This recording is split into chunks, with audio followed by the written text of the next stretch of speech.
You're listening to the Overcast. Sunshine on a cloudy day.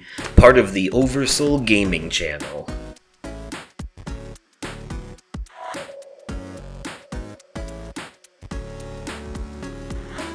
Hello there, everyone, and welcome to the Overcast, the podcast focused on entertainment and fun. I am your host, Justin, aka Oversoul. My co-host is Nick, aka The Vaping Fiend, and we're bringing you sunshine on a cloudy day. And at the time of recording this, that's super accurate because it is raining outside. Yes, it is. It's actually thunderstorming here. Yes. Big booms. Big booms. Hello, everybody. Hello, everybody. So, I've decided that the beginning of this show, every time when we do our little small talk section, as you were, I'm gonna start calling this the "What's up with ya" section of the show. You know, it's got to be the shortest and sweetest and most to the point part that we do, but there's usually something going on in at least one of our lives. So, Nick, what's up with ya? Man, it's been a bit of a week. I helped my mom move into her new house yesterday. She's got a really nice house, bro. Like, the first room I checked out when we got to the house was the basement, and then I yelled up the stairs to my mom and I said, "Mom, I am building a man cave in your basement, and you have no say in the matter." Oh. Like, there's like a whole ass... That's a ballsy statement for someone who doesn't live there. Fucking shit, man. No, it's for like whenever I go over to like visit and shit. Oh, I know. Yeah. No, I'm just giving you gruff. Fair. That's between you and your mom. Yeah, that's true.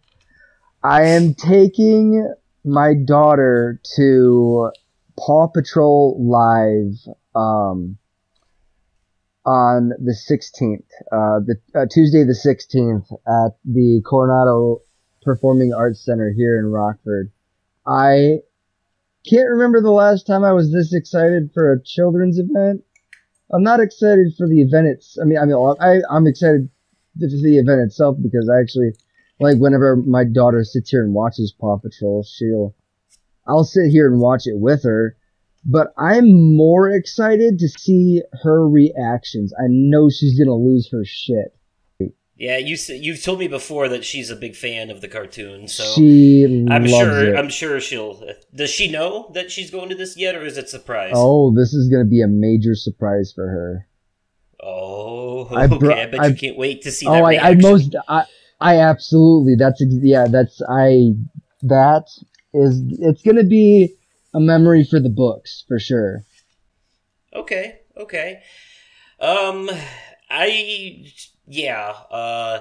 Work is work, except last Thursday they had a 3-hour day at the school, so I only had to, I had to go in during the day that day instead.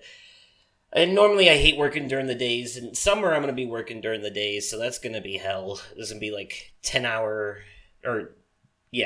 days, 4 days a week, but I get 3 days off. I have 3-day weekends in the summer. Nice. And it's only a quarter of the year, so whatever. But right. I'll have to manage that. It's just going to be the toughest part because that's where we're going to be doing the really stupid shit. Because normally we just go from room to room and clean up the mess that the kids and teachers left behind, you know, and that's our normal routine every night at the end of the school day. But during the summer, when we're there during the day, since the kids aren't there, we're going to be doing other things like waxing the floors and like fun. rearranging rooms and like tearing floors up and putting new floor down and lawn care and painting and shit like that. Jesus Christ. That's going to be fun.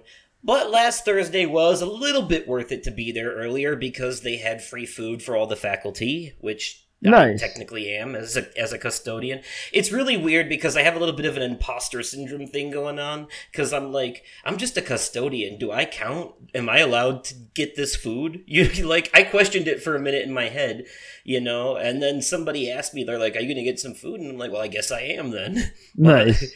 They awesome. did say faculty. They did say faculty, and I have a badge that says I work there, so it counts. But it's just this, like, I never thought I'd be working at a school. You know what I mean? Right. Like, yeah.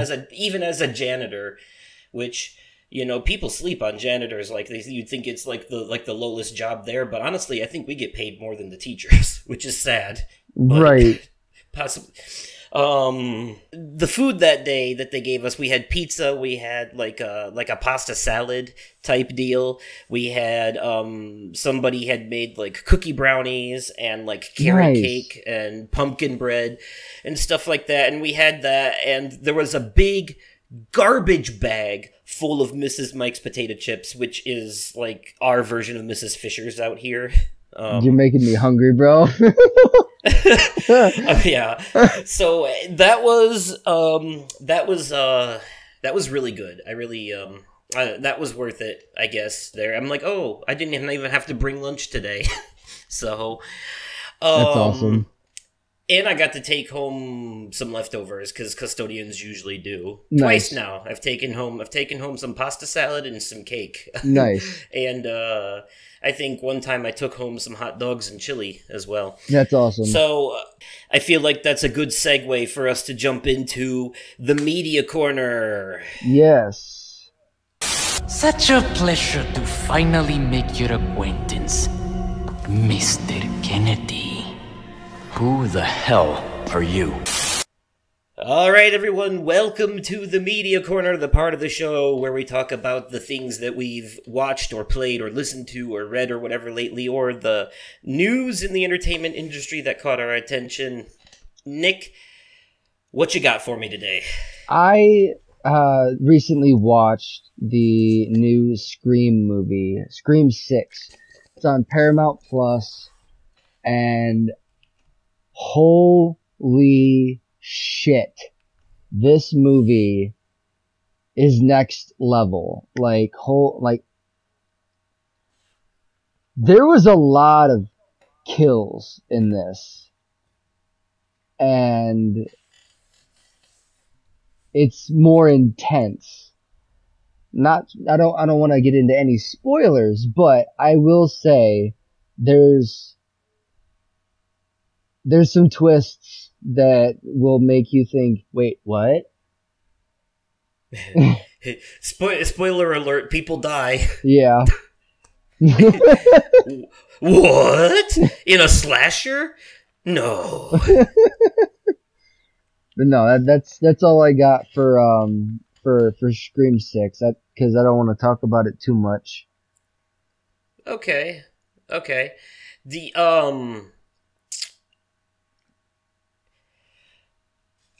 I guess I was gonna say, you said, so how much did you like it? Like, would you give it a rating? I would give it on a scale of 1 to 10. Mm-hmm. Now, if we're talking about a 1 to 10 scale, let's imagine that 1 through 5 is bad, and that's just a determiner of how bad, and 6 through 10 is good, and that's, 9.5. The higher the better. 9.5? 9.5. Not quite a 10. That's high praise. That's high praise. Yeah. You have did you have any caveats with it that aren't spoilery? Like any issues? Issues? No, what keeps it from being a perfect 10 for you? What keeps it from being a perfect 10 is they could have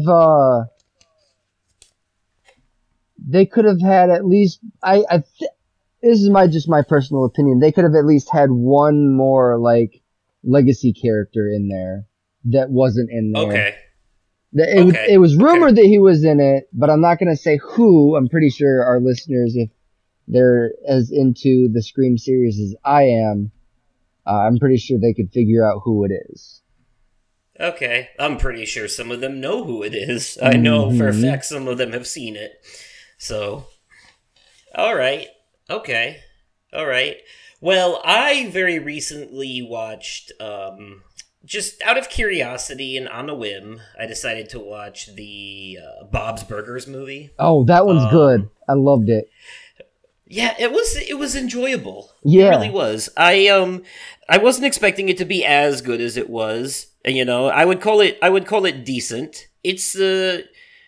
That's the kind of movie I would get because, like, look, it's based off of a half-hour sitcom, so you're really stretching your A, B, C, and D plots. Yeah, it's one of those things about shows, like movies based off shows like that, is that most movies have like an A plot and a B plot, but when you do something like this, you got to have an A plot, B plot, C plot, D plot, because every main character has to have their own story, Right. For fan service reasons. So it starts to stretch itself a little thin sometimes for those reasons, and some character arcs feel a little unresolved. But overall, it was funny. It was enjoyable. The stakes were kind of high.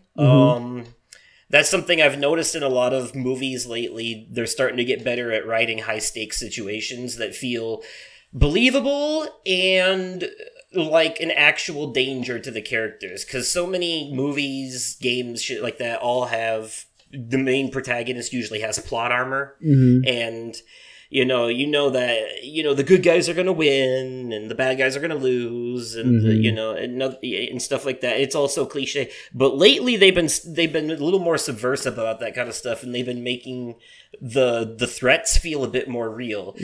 Other examples of this is Puss in Boots: The Last Wish, and Guardians of the Galaxy Volume 3.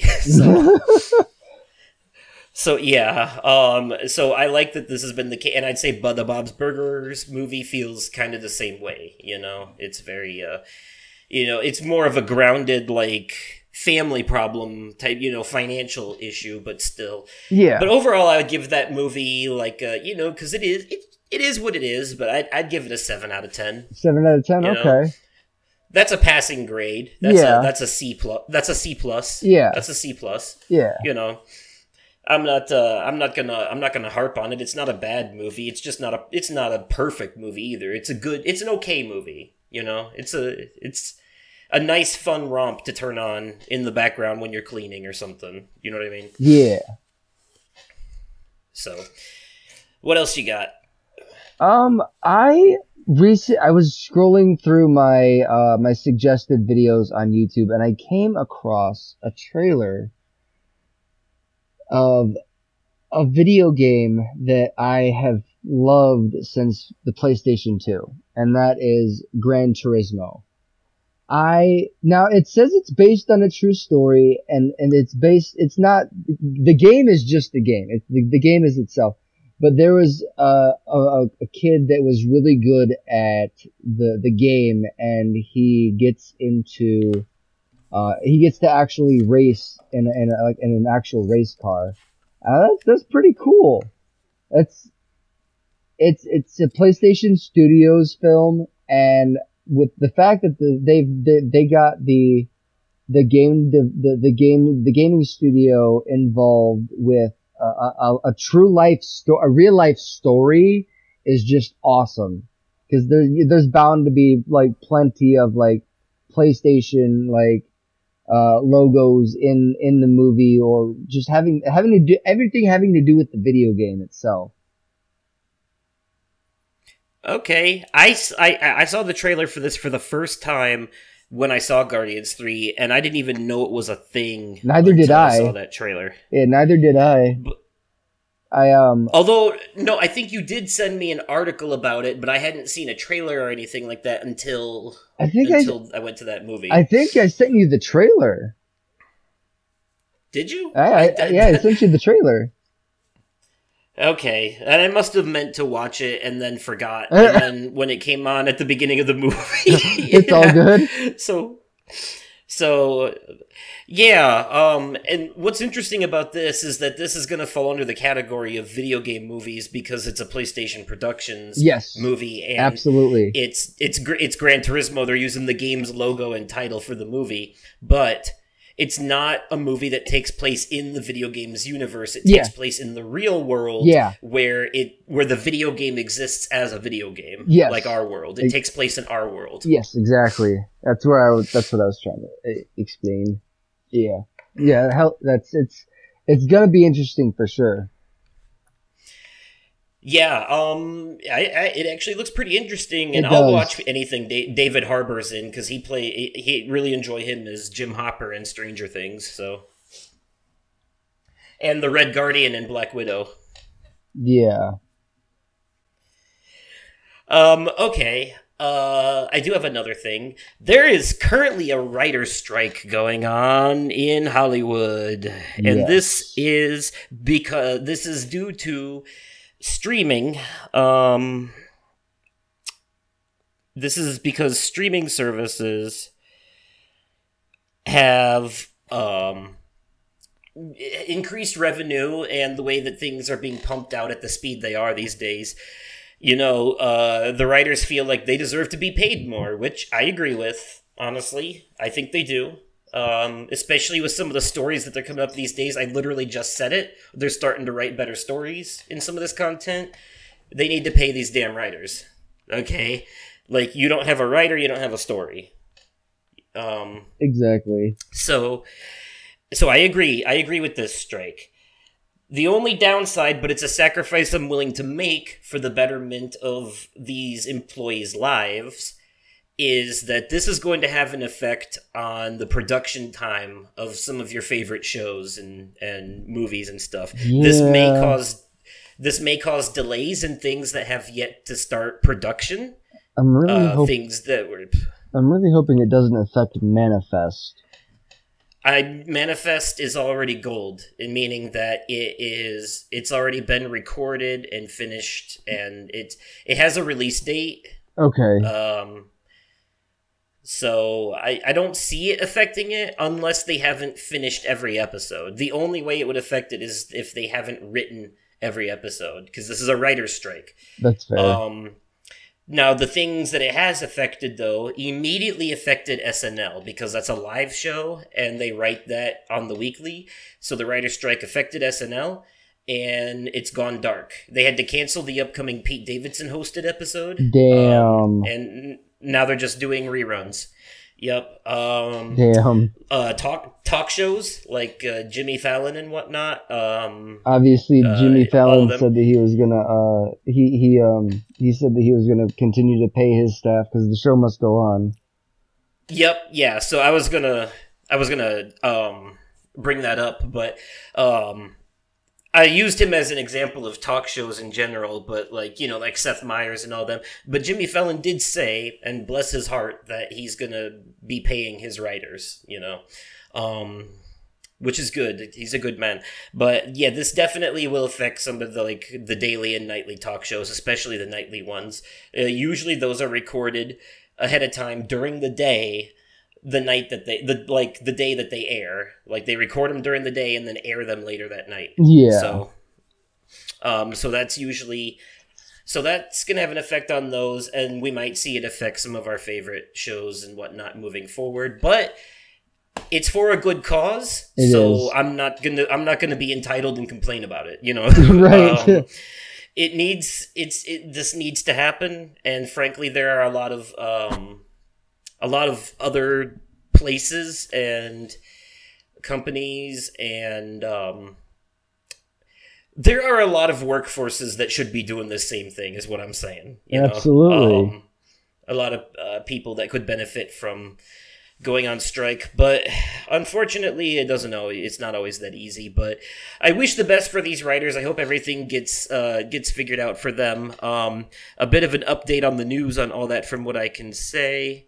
Yeah, production on Disney Channel's Bunked was halted due to the writer's strike. This is hitting Disney pretty hard. I might want to, because you get a lot of,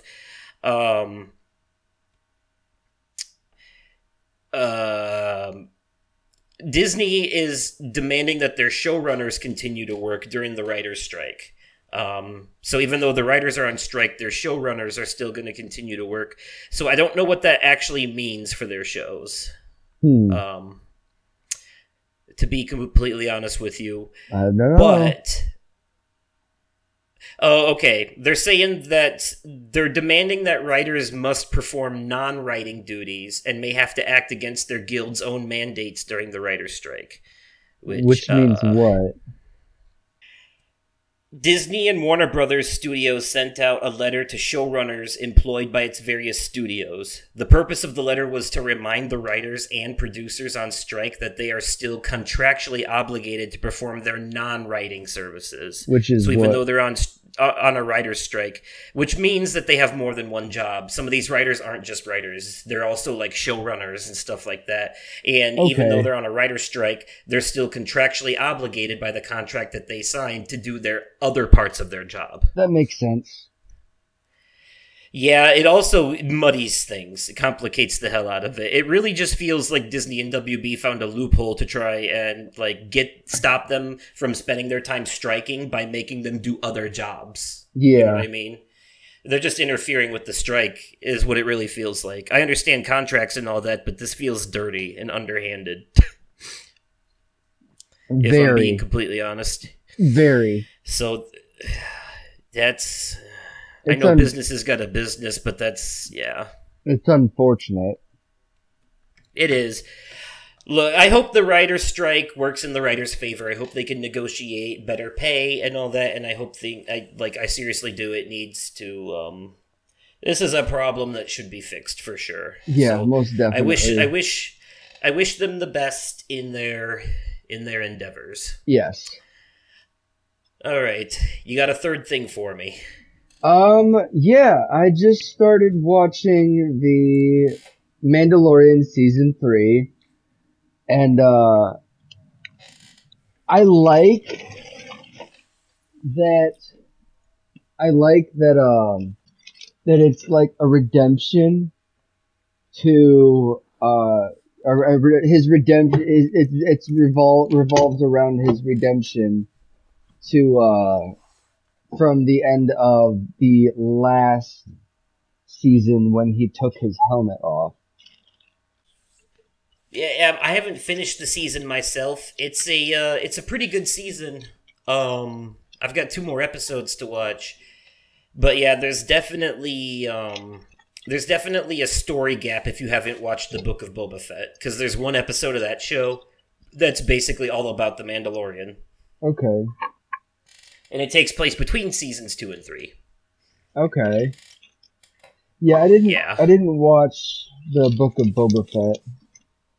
That's okay. If anything, the Book of Boba Fett it's okay. I liked it, but a lot of people did not like it. It's a very talky show.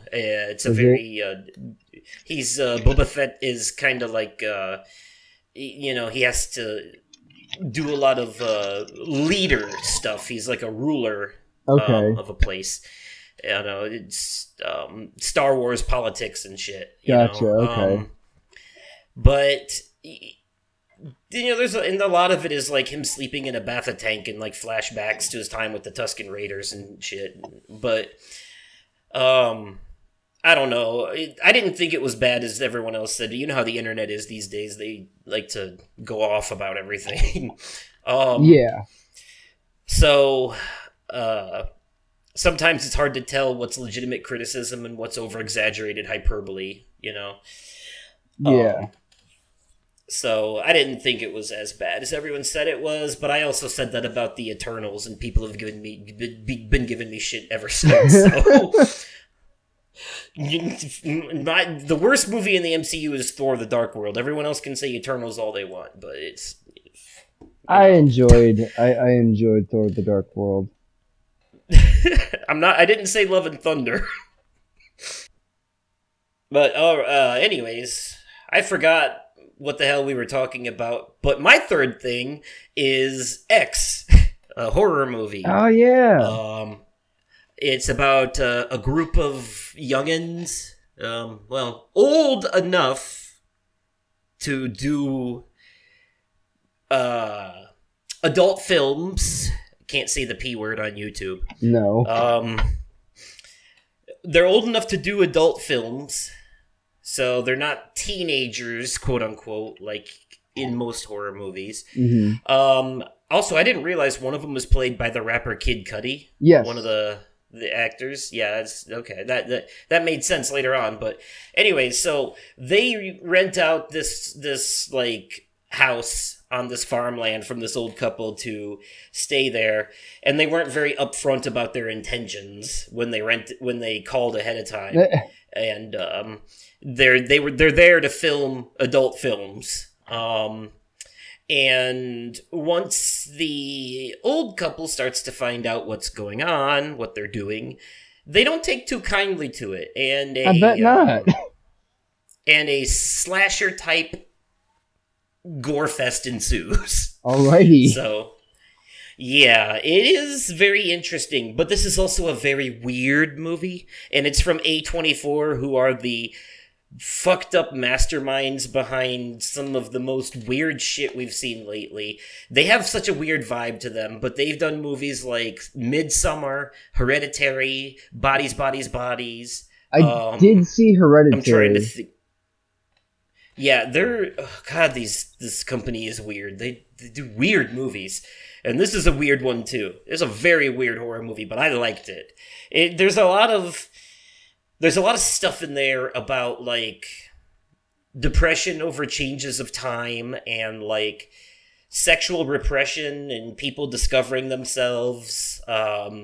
There's a message here for sure, but I feel like it's the kind of movie you have to watch more than once to fully appreciate the message. And I also feel like you have to watch this and its prequel, Pearl, which I haven't seen yet, but I will soon. Right. Hopefully before the next one of these, so I can talk about it better, because I've heard someone before say that they liked X, and then they watched Pearl, and they liked Pearl more, but then they watched X again after Pearl, and they liked X more again. So I think after you watch the first one, and then you watch the prequel, and then you watch the first one again, it gives more context to it. That makes sense. So, yeah. That makes sense. So, Jenna Ortega was in this too. She did a really good job in this movie. A lot of people I didn't recognize, but they've been in like other horror stuff and whatnot, and they're in some of the other movies. There's another movie coming out called Maxine, which is going to be the third one in this trilogy, but that's not out yet. Okay.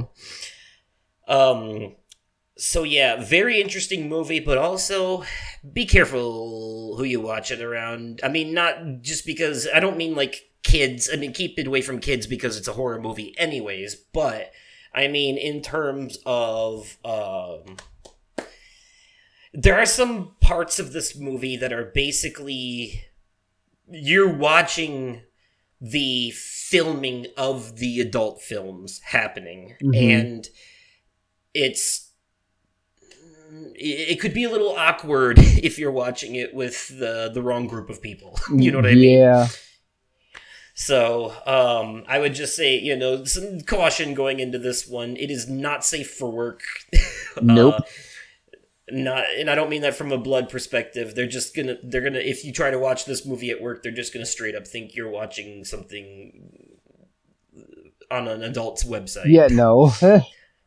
At some parts, not all parts, because it definitely takes a turn once the actual horror happens, but there's a lot of the rest of that for the first part of the movie, and me being the kind of person I am, that kind of stuff is so low on my priority list in movies. I know why they did it in this movie, because it's like kind of the whole point of the story. It's a big part of it, but like, yeah.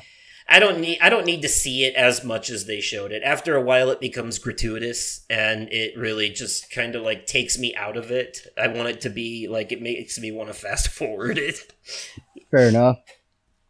So I don't mind the gratuitous gore. That's what I'm here for. It's a horror movie, but I don't want. I just like there's I don't know. There's such a thing as too much of what some people would call a good thing. You know what I mean? Yep. So, yeah. But it's still a good movie. I'm not going to knock it at all. It's definitely a good movie. I think that's just my complaint is a personal one. It's not a diminishment of the movie's quality whatsoever. I realize that it's a personal thing, and it's not reflective of how good or bad the movie actually is. It's just a thing for me, myself, you know? That's understandable. Right. So, I can give credit where it's due. I can personally not like something or an aspect of it, but still say that it's good, even if it wasn't for me or I didn't like it. Right. You know. So, but yeah, so that was the horror movie I watched, X. Pretty good. Nice. I would give it an 8. I'd give it an 8, maybe an 8.5. I'd have to watch it again after watching Pearl, and then I'd give you an updated rating. Yeah. Let's say 8 for now. Let's say 8 for now. Okay. You know. But yeah, that's all I had for the media corner. I think that's all you had as well? Yes. Okay, all right. Well, it seems like it's time then to transition into this episode's topic of interest. Yes.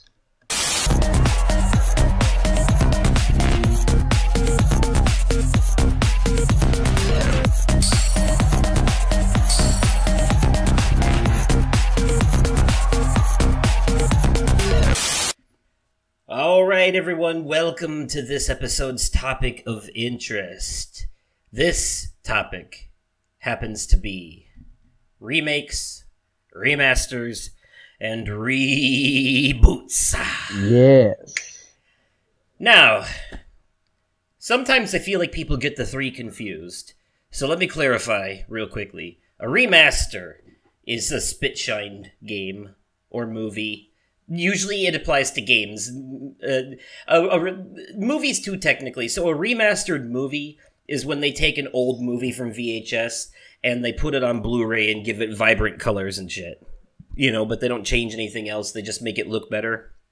Video games are the same way if they are remaster. It's the same exact game, the same exact gameplay. Nothing has changed except that it's in HD now and it runs at 60 frames. It's got better visuals, but it's not a complete modern overhaul. It's just an upscaling, you know, a little spit shine wiped on there, you know, a new coat of paint, if you will. And like a reboot. Some examples of this would be like Kingdom Hearts Remastered Collection, Final Fantasy X Remastered, the Sly Collection, and, you know, the Ratchet and Clank Collection, and the Jak and Daxter Collection on the PS3, all those, the Nathan Drake Collection, Uncharted 1, those are all remasters. A remake is when the game has been completely remade from the ground up. At like Final Fantasy VII Remake, for example, or in more recent examples, Resident Evils 2, 3, and 4 have all been completely remade from the ground up. Modern graphics, a remake reimagines a game as if it was made today. And movie remakes follow not exactly the same rules. Movie remakes are when they take something that already exists and they remake it either in a different medium or in a different way. For example, all of the live-action Disney movie remakes of things that were cartoons. They're taking cartoons and doing live-action versions of them. This is a remake. And finally, reboots are when they just completely start from scratch. Like, it's, but not always canonical. So, like, the Ratchet and Clank 2016 game was a reboot, but it was also a one-off that's not canonical to the overall franchise. It was just kind of like a reimagining is probably a closer example for that. Sometimes a reboot is when they're trying to scrap the what happened before and start over fresh. A good example would be the DCU has done this twice now, and they're planning on doing it again with the upcoming Flash movie. They're just going to reboot the whole franchise. But then you have canonical soft reboots like God of War 2018 or Resident Evil 7, which are technically new entry points into the franchise, but they also still are canonical to the previous entries in the story still. They don't retcon them, they still play off of them, but they do start a new story. So there are your differences, folks. Remake, remaster, and reboot. So when I say remakes, reboots, and remasters, what's the first thing that comes to mind? One of the reboots that I really enjoyed, I don't necessarily know if it would be considered a reboot because it doesn't have the same name as the original series that actually came out in the 90s. Fuller House to Full House. Yeah, Full House and Fuller House. Okay. A lot of the same cast, some new with some new faces, but a completely different name. Rest in peace, Bob Saget. That's one of those canonical soft reboots I was talking about, right? Where it's a reboot, but it's also a sequel. Yeah. A squeeboot, if you will. Squeeboot.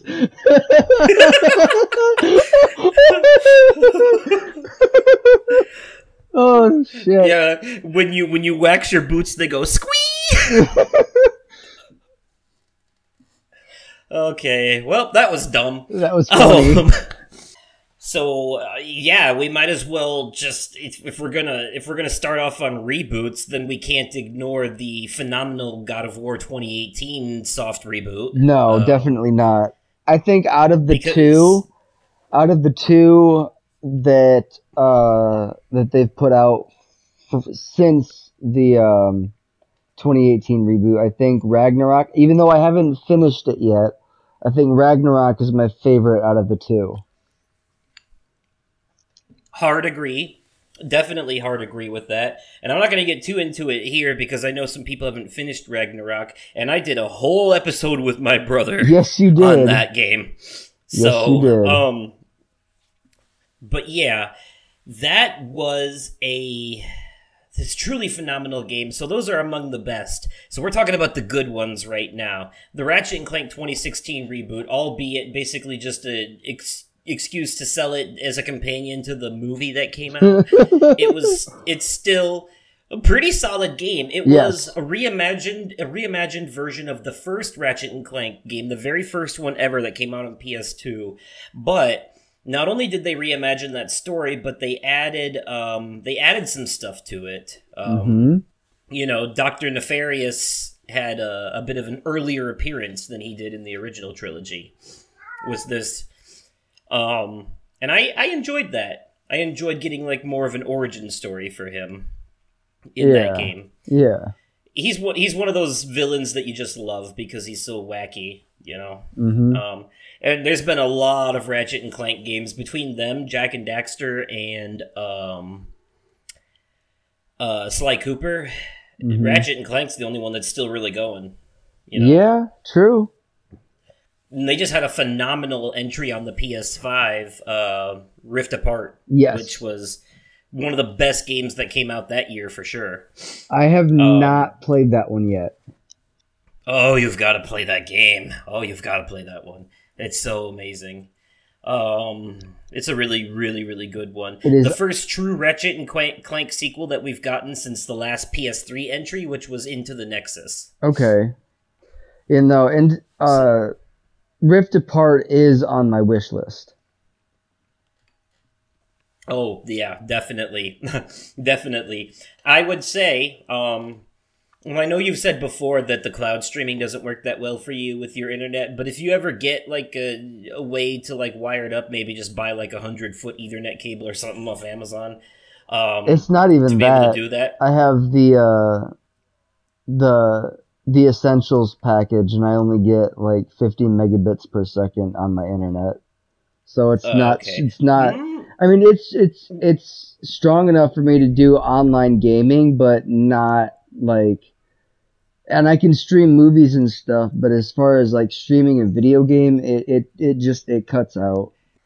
But I was gonna say, if you have PlayStation Plus Premium, yes, I do. You have and if you have the capability at any point of doing the game streaming, one of the Ratchet and Clank games on PS3 was called Into the Nexus, and that one is the new one, Rift Apart on PS5, is a direct sequel to Into the Nexus. Okay. So, at the very least, if you're ever to play that, I would say, you know, if you can't play Into the Nexus ahead of time, IGN has a phenomenal like, I think it's like a 7 or 8 minute video that basically recaps the entire Ratchet and Clank franchise leading up to that game, so that you know everything that happened leading up to.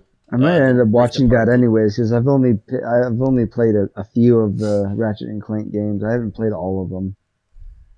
Well, there you go. But, yeah, so on the subject of reboots, I cannot talk about reboots without talking about Resident Evil 7 Biohazard, which I know is confusing because it's called Resident Evil 7, but it is a canonical soft reboot because the way the title of it is written, it's just called Resident Evil Biohazard, and the 7 is in Roman numerals hidden in the letters of Resident Evil.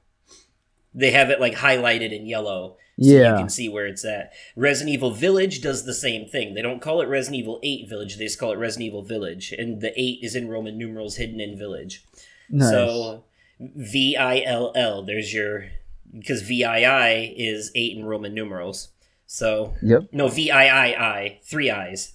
3 I's. Because V is 5, and then I is 1, so 5 plus 3 ones is 8. So... Okay, that makes sense. Final Fantasy taught me Roman numerals.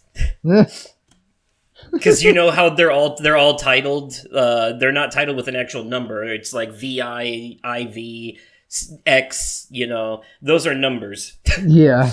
But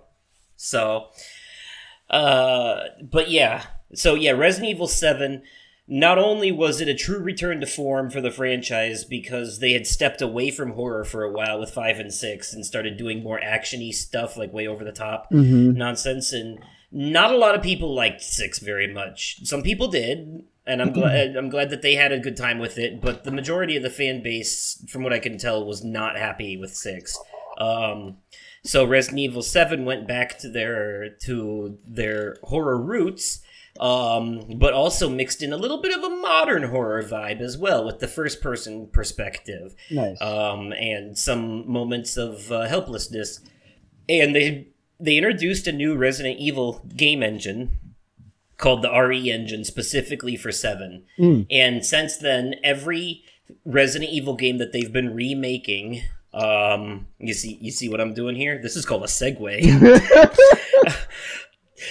Every Resident Evil game that they've been remaking since 2, 3, and 4 have all run on the same engine as Resident Evil 7, the new RE engine. So they have a similar feel, similar graphic style. Some of the items and stuff that you have to use, like bolt cutters and whatnot, make a reappearance in all of them because it's easy to just copy paste assets, you know.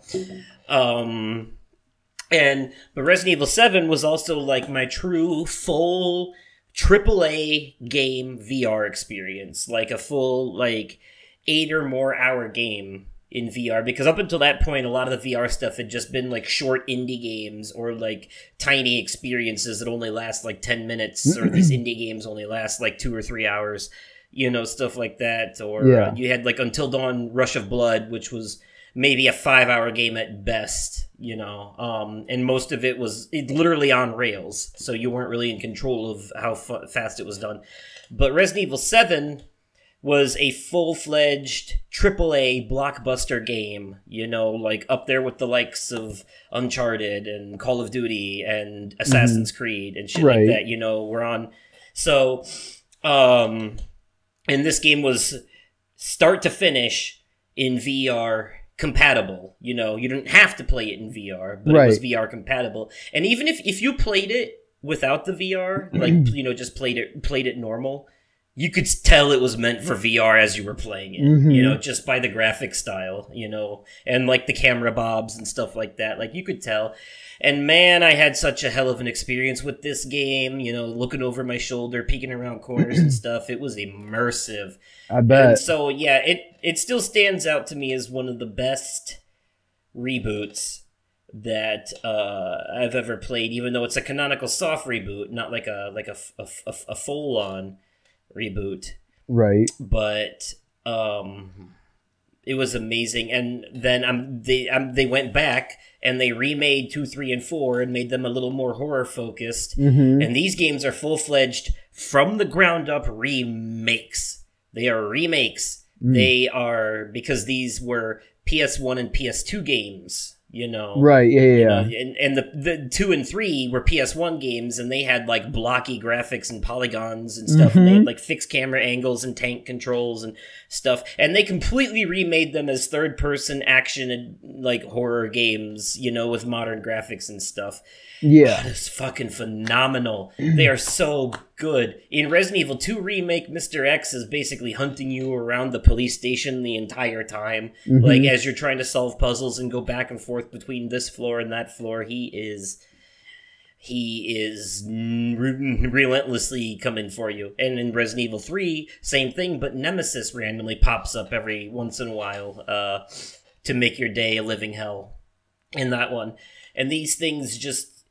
With the modern graphic remakes, they just feel a lot more intense and they look a lot cooler, and it's just awesome. I loved it. They handled these remakes so well. Oh, yeah. Making certain parts more horror-focused. I distinctly remember Resident Evil 2 from my childhood. I didn't play it, but I watched other people play it, and I remember the scene where Leon's going down the hall, the blood's dripping from the ceiling, and he looks up and there's the liquor, you know, the lizard monster for the first time. And I knew that shit was coming in the remake.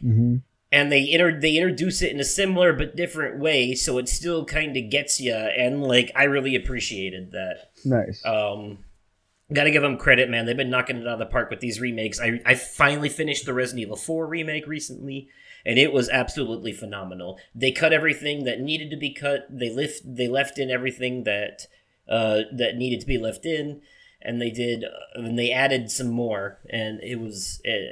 amazing. And they made it more horror focused, but not at the cost of the action and cheesy dialogue. Gotcha. You know what I mean? One of the remasters that I was really excited for when I bought it when I had my PS4 was the double feature Disney classic Aladdin and The Lion King. It was basically remastered from the Sega Genesis, and that I don't even think I don't even think it was like a remaster, because it didn't look too much different from when I played it when I was younger. Well, they're definitely spit shine because they're outputting at 1080p upscaling. So yeah, they're definitely they're remastered ports, is what you could call them. Yeah. It's definitely, and dude, I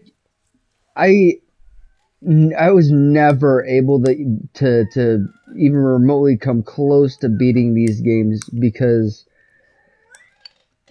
Of course not. They're the original Dark Souls. Yeah, this is like the fucking like you're only given a limited amount of lives, and you better make sure that you like keep those lives throughout the whole game if you want to beat the damn thing, because it's damn near impossible. Right. They basically like today's generation is lucky compared to what we had when we were younger. True. But fun fact for you, that whole life system that video games used to have, admittedly, it's pretty dated by today's standards because it originated from the arcades. And the reason for that was because they wanted your money. If you lose all your lives and you get a game over, you got to put in another quarter to play again. Exactly. And that's what it was. These games were intentionally designed to be ridiculously difficult so that they could eat your quarters. Yep. That was the whole point. Exactly. In a way, it was kind of a scam. You know? Kind of like how carnival games are rigged. You know what I mean? Exactly. So, yeah, that's what I mean. So it was, yeah, kind of, but not really. But again, these arcade games, you know, breathed... They were good memories for a lot of people, and they breathed life to a lot of the stuff that we have today. So there's an arcade in Rockford. Do you remember where Sears was at the Cherryvale Mall? The only arcade I remember in Rockford is Nickel World, which I don't think exists anymore. It's still there, believe it or not. Oh, is it? Yeah, okay. Nickel World is still there. But no, Sears, where Sears used to be in the mall, there's this new 2-story arcade that has like a bunch of like nostalgic stuff. Like they've got the original Mortal Kombat. They've got Mortal Kombat 2. They've got Donkey Kong. Dude, they've got so much. And it's too... Yeah, I have seen that place now that you mention it. Tilt. It's called... Just in passing, though. I've never been in there. It's called Tilt. And it's a two-story arcade. Tilt Arcade. Yes. Right. Yeah. I have seen it. I've just never been in there. I just, and it's surprising. You think I would at least go in there and look, but I don't want to be that asshole that's just like, oh no, I'm just here to admire the art. I don't intend on spending any money. Dude, I'm just here to waste your time. They've got fucking cosmic golfing. They've got bowling alleys in there. Dude, it's fucking insane. My buddy my buddy took me through there. And showed me with the intention of hoping that I would eventually go hang out with him one of these days and go there. I think it would be. Yeah, I think it would be fun. I think it would be fun. Yeah. But anyway, my point about the arcade, though, nice tidbit, though. Yeah. But what I was getting to on that was more or less that they've done away with that because, for one thing, it's not necessary anymore. Right. Because games are just, you pay the price that it is and you have the game now. Uh-huh. And for another thing, we're adults now with jobs and families, and we don't have time for that shit no more. Exactly. And that's why, and I know some people, okay, if you're one of those people that's like, man, I miss the good old days when games used to waste my time by making me start them over and over and over again over some arbitrary bullshit, Mm-hmm. If you enjoyed that, more power to you, but to me, I don't have the patience for that shit anymore, so I don't usually play those types of games anymore. Unless it's like a modern Mario game or something. I can handle 3D platformers with a life system. What I can't handle is these games that were like intentionally made difficult, and that's why I don't play roguelikes or Soulsborne games, because I don't have... I'm playing most games for their stories these days, and I don't like the idea of like hours of progress being wasted, because time is a valuable currency, and I'm trying to... if I'm going to spread mine that thin, it's going to be over things that I'm going to get immersed in and enjoy, not things that are going to frustrate me and piss me off. So, but I know that there's an audience for these kind of things, so that's fine. But the life system in games is outdated. In fact, it's been evolved into a genre called roguelikes, which is definitely, there's an audience for that, but I'm not one of them. Right. There are exceptions. There's an exception to every rule, of course. And so the game Road 96 that I played last year I liked, which is technically has some roguelike elements to it. And of course there was a Final Fantasy game that plays like a Soulsborne. But then again, the Jedi, Fallen Order, and Survivor games also have Soulsborne-ian combat. But they're not anywhere near as ridiculously difficult. And why is that? Because they have difficulty options. Yes. That's why. And accessibility settings. So you can make it as easy or as hard as your little heart desires. And everybody wins. So nice. It's not the style. It's not the style of these things that I'm, against. It's more about the... Road 96 works for me because I can make progress in it even when I lose. When I lose... when a character I'm playing as dies, they're dead, sure, and I start playing as a different runaway teenager or whatever, but the story goes on, kind of like one of those choose your own adventure games where characters can die, like Until Dawn, but not quite the same, because it's still, you're focusing on like one character's journey up until they either succeed or die, or get captured or whatever, but the story that's happening around these characters you play as, the story that's happening with the NPCs and the world around you continues to move forward regardless of your failures or success. Okay. And that that means that there is an ending that you will get to no matter how good or bad you are at the game, which I appreciate. What I don't appreciate is games that waste my time. If a game wastes my time, then I'm not going to play it. Right. You know? That's just more... I'm not in it for that. I don't want to be repeating the same thing 100 times over because I didn't dodge fast enough. I just want to play. I just want to have fun. I'm playing these games to unwind. I work hard. I deserve to not be angry. Exactly. This game. You know what you mean? So, but anyways, that was a bit of a non sequitur there. Call it a mini rant, if you will. But we've been talking about good remakes and reboots and remasters in terms of video games. And of course, I have to give a special shout out to the Kingdom Hearts Remastered collection from a while ago, and the Final Fantasy X one, because what they did, well, and Final Fantasy XII, technically, because what all of these things did was they not only remastered some fan-favorite games and put them on modern systems, but they gave us all the content that was previously exclusive to the Japanese versions of the game. Oh, it was nice. the first time a lot of that extra content was ever available in the US outside of like people like importing copies and emulations and stuff before. But nice. But like, you know, as far as legally and more easily, you know, a Region 1 copy that had all of, in the Kingdom Hearts games, it was called Final Mix content. In Final Fantasy X and 12, it was called, 10 it was called the International Edition content, and in 12 it was called the Zodiac Age edition of the game. Okay. So yeah, they added all that extra stuff, and very often, more often than not, remasters sometimes do come with all that stuff. How about the Spyro Reignited trilogy? I would call that a remake, because I feel like that game was remade from the ground up. Some people argue remaster or reimagining. I argue remake. Yeah. On that one. I'd have to agree. And it was so well done, because the whole time I was playing it, I was like, you know, this looks amazing. And I think the original Spyro on PS1 actually still holds up, like at least from a gameplay perspective. You know, it's still very easy to pick up and play to this day, and it doesn't feel clunky or unresponsive. Maybe the camera, but not the controls. Yeah. But the remaster or the remake, they just did everything. They did everything good. And as I was playing it, I was thinking to myself, man, this is kind of how I pictured it in my head when I was playing it as a kid, you know? You know, like I was seeing blocky graphics on the screen, but my imagination was seeing what it looks like in this remake. Yeah. You know?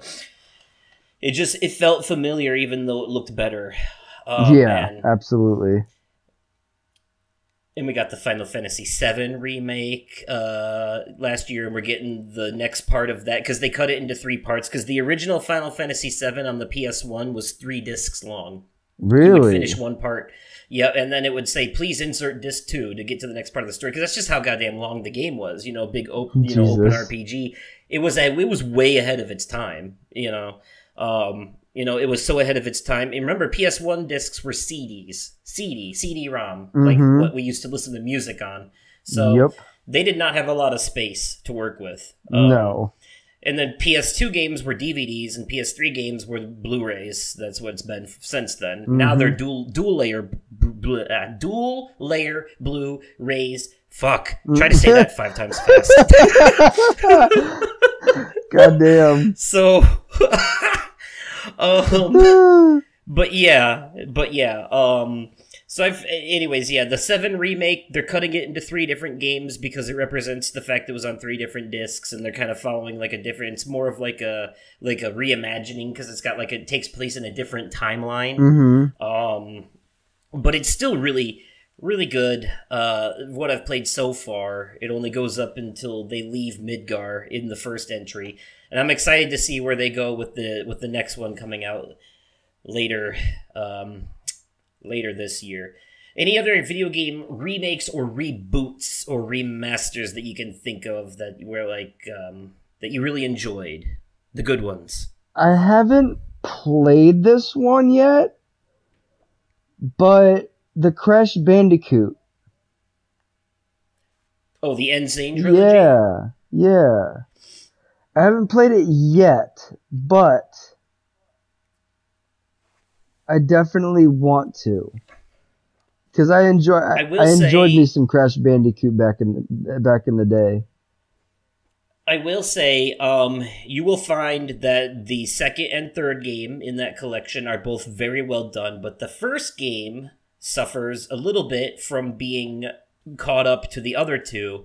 So people who played the very first game on the PS1 and have muscle memory for some of it found themselves struggling with the new version because the first game was updated to match the control schemes and hitboxes and stuff of 2 and 3. Mm-hmm. So it kind of messed things up a little bit. It made some levels in the remake a lot harder than they needed to be. And some boss battles were kind of wonky because the hitboxes were off. But it's only a problem with the first game. Mm-hmm. 2 and 3 are fucking solid. And my favorite one was always the third one anyways, so. But since you brought up Crash, let's also talk about the, Crash Team Racing Nitro Fueled, which was a remake of Crash Team Racing, the PS1 Mario Kart clone. Yeah. I don't know if you've played that or even have it or anything, but that's a solid game. And you know what? If you do, if you ever get that game, we should probably play it. Yes, absolutely. It's Mario Kart, but with Crash Bandicoot characters, and there's a story. There's a single-player mode with a story where you're driving around and you're going to different worlds. There's like an alien invasion or something, and the bad guy like challenges everyone to this racing contest or whatever, yada yada. They pull some shit out their ass for it, but ideally, though, the idea is that you're driving around this kind of open world section, and you drive to these different bubbles that take you, just like Crash, but they take you into these different racetracks. And you drive the races, and you want to get at least first, second, or third in all of them to unlock the boss race, and then you have a race against one of Crash's, famous boss battle characters. Interesting. Like Tiny Tiger or Engine or, N Trophy and all them. So, but you race against them, It's a 3-lap race 1-on-1 against these bosses, and whenever you beat the boss... and depending on the boss, too, they each have their own special things. So, like, when you're racing against Ripperoo, he's throwing TNT and nitro boxes at you a lot, dropping them. They're like the equivalent to dropping banana peels in Mario Kart, except they go kaboom instead of whirly-dirl. Okay. Actually, it's funny, because if you hit nitro, you're definitely blowing up. But if you hit a TNT box, there's a timer, and if you hit the jump button enough times, you can actually, like, shake the TNT box off of you before it blows up. You can save yourself from it. Nice. Yeah, it's pretty cool. So each boss has kind of like their own distinct items that they use, but when you're doing a regular race, these items are all available to you as pickups. Just like Mario Kart, you hit the thing and it does a little roulette wheel and then gives you a power up. Usually, if you're in first place, you get the shitty ones, and if you're in last place, you get the good ones. Nice. That's how it works. So, and it also, much like Mario Kart, has a battle mode where up to 4 people can drive around a square arena and shoot shit at each other until they all get hit 3 times. Nice. And there's like a last man standing, like Battle Royale with cars. Yeah. So, yeah, and Mario Kart had that too. Mm-hmm. So, yeah, it was definitely, it's probably the Crash Bandicoot, Crash Team Racing on the PS1 and its remake, Nitro Fueled, are probably the only games to ever emulate Mario Kart and actually get it right. you know? So, every other game that's tried to be Mario Kart has kind of failed at it, but this one is pretty solid. Although I did like Mod Nation Racers on the PS3 back in the day, but it wasn't super popular, Right. But okay then, so let's talk about movies. Then. Yeah. Let's jump over there. Let's talk about it's mostly going to be remakes, because if you're talking about a remastered movie, it's different. When it comes to video games, remastering has a lot to compliment because of the stuff they can do, patch in, add whatever. But when you remaster a movie, you're just making it look better. That's all it is. You're just moving it from VHS to Blu-ray. Pretty much. Yeah. But a remake of a movie definitely has room for being different. When they remake movies, it's usually modernized. Sometimes the story changes, stuff like that. So let's talk about remakes that we liked. Let's talk about some good movie remakes. This one hasn't even been, finished yet. But I am excited for the live-action remake or reimagining of Lilo and Stitch. Oh, okay. I am excited for it. I'm just really hoping that they don't change too much. I hope that they try and keep it as close to the original story as possible. If that makes sense. Right. Because that's yes. like Lilo and Stitch is like it's still it still holds up to this day, and it's regardless of how many times I watch it, every time I watch it I still laugh just as hard because it's so fucking funny. Nice. Mm-hmm. Yeah, Lilo and Stitch was definitely one of my favorites as well. I also really enjoyed when they did the spin-off series, the animated series, where like every episode focused on a different experiment they had to catch. It was very Pokemon. Mm-hmm, very, yeah. Yeah. It was, I enjoyed that kind of weirdness in my youth. The Lilo and Stitch the series. So what's a remake that you've seen? A remake? You know what? Since you brought up Lilo and Stitch, anyways, let's just talk about the Disney.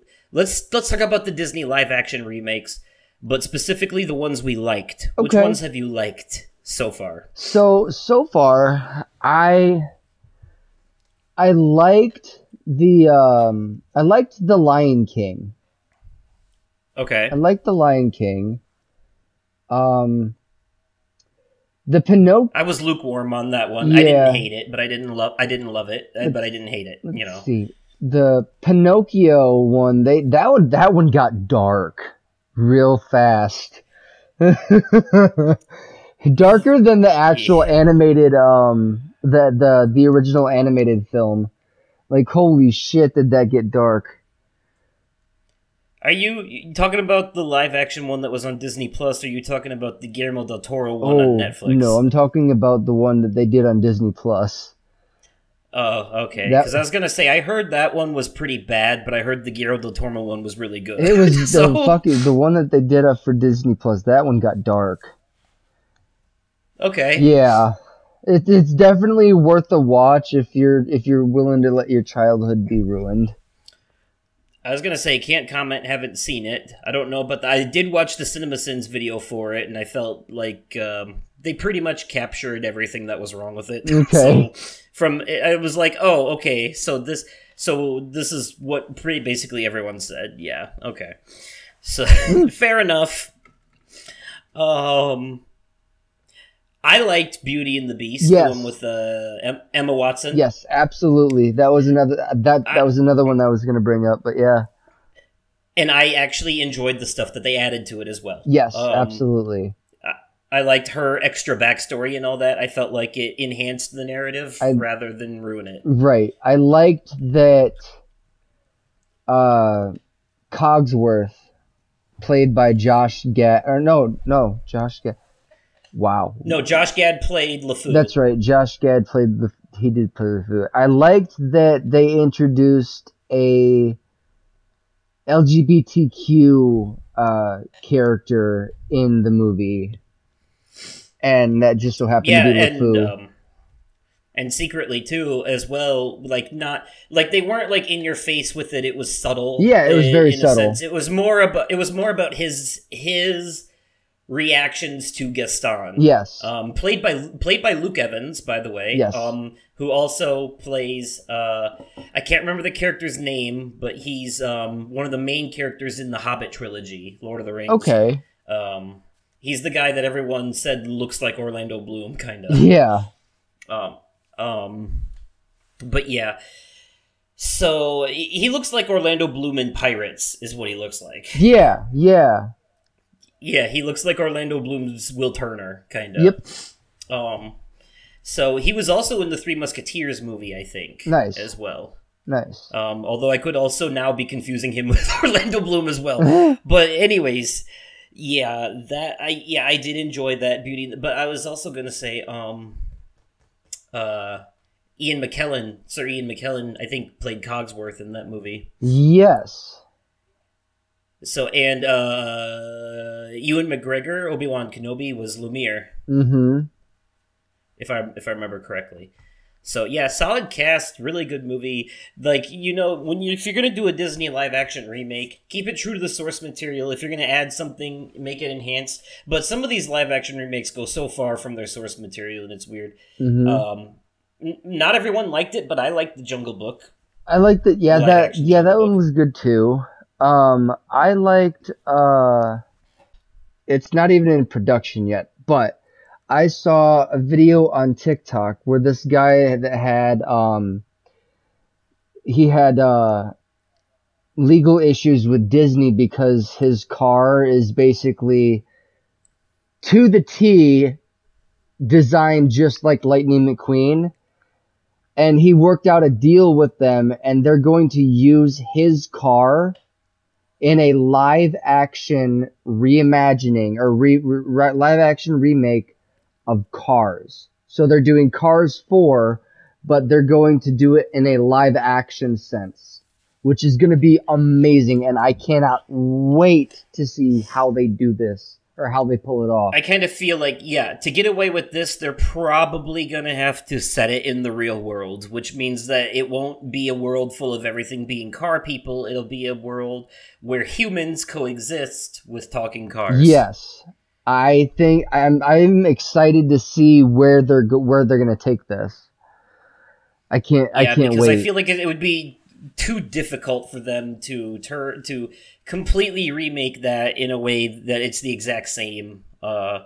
Just with the idea, Pixar movies are always in the sense of like, what if our world but cars, or our world but bugs, or our world but toys, but I think or our world but emotions, I think what they're gonna try and do is they're gonna try and do like a fourth installment into the franchise, but in a live action sense. Okay, so Lightning McQueen is just tripping on drugs and everything looks real. Something. Okay, you know what? I'm not gonna judge it until I see it, but I'm very, if I'm being honest here, I'm concerned about how they might pull this off. If I can find the video that I saw on TikTok, I will send it to you. This is just, I'm going to have to, once the finished product comes out, that'll be the only way to really know, because that's, maybe a trailer, once they get a trailer out there, I'll have a better idea of what to expect from it. But for now, this sounds like it's destined to fail, if I'm being honest. Yeah. I mean, someone's going to like it, sure, but this movie is going to, people are being more resistant to remakes now. We enjoyed the first few when they came out, but like now people are starting to say that they're all just feeling like cash grabs. Yeah, pretty much. It's not a novel idea anymore. It's just become the new norm. Yep, pretty much. It's pretty much what Disney's focused on right now, practically. Hey there, everyone. Oversoul here with a quick little fact check update that I had to squeeze in post-production. I looked into that thing about the Cars 4 movie featuring that guy from TikTok's car and it being live action and all that. As far as I can tell, that was intended to be an April Fool's joke. I've done extensive research and I've found no official confirmation from Disney themselves or anything anywhere else. Anything related to Cars 4 at this point is nothing more than pure speculation or complete hogwash. So, so take what was said on this episode with a grain of salt. We strive very strongly here on the Overcast to maintain credibility and fact check every piece of news before we share it as fact. So, my apologies for that. Anyways, back to your regular scheduled show. So, I mean, fair enough and all that, but off of the Disney into somewhere else. And just to be clear, this isn't going to be an ass-kissing episode. We're going to get into the bad remakes here, too. Oh, yeah. We're going to do the good ones first. So, anyways,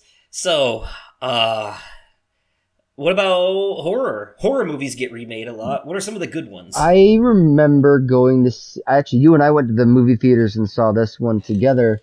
The 2013 Carrie remake from Stephen King's original. Oh, yeah. Chloe Grace Moretz in that one. That was a really good one. Yeah, I enjoyed that one. I thought that one was well done. Very much so. One of my favorite remakes would be Last House on the Left for horror movies. It's not a movie that they could do today anymore, but this is one that came out, I want to say, the remake came out like in the early 2000s, maybe the late 2000s to early 2010. I don't remember the exact date, but it was a remake of, there was an older horror movie, Last House on the Left, that came out maybe in the 80s or 90s.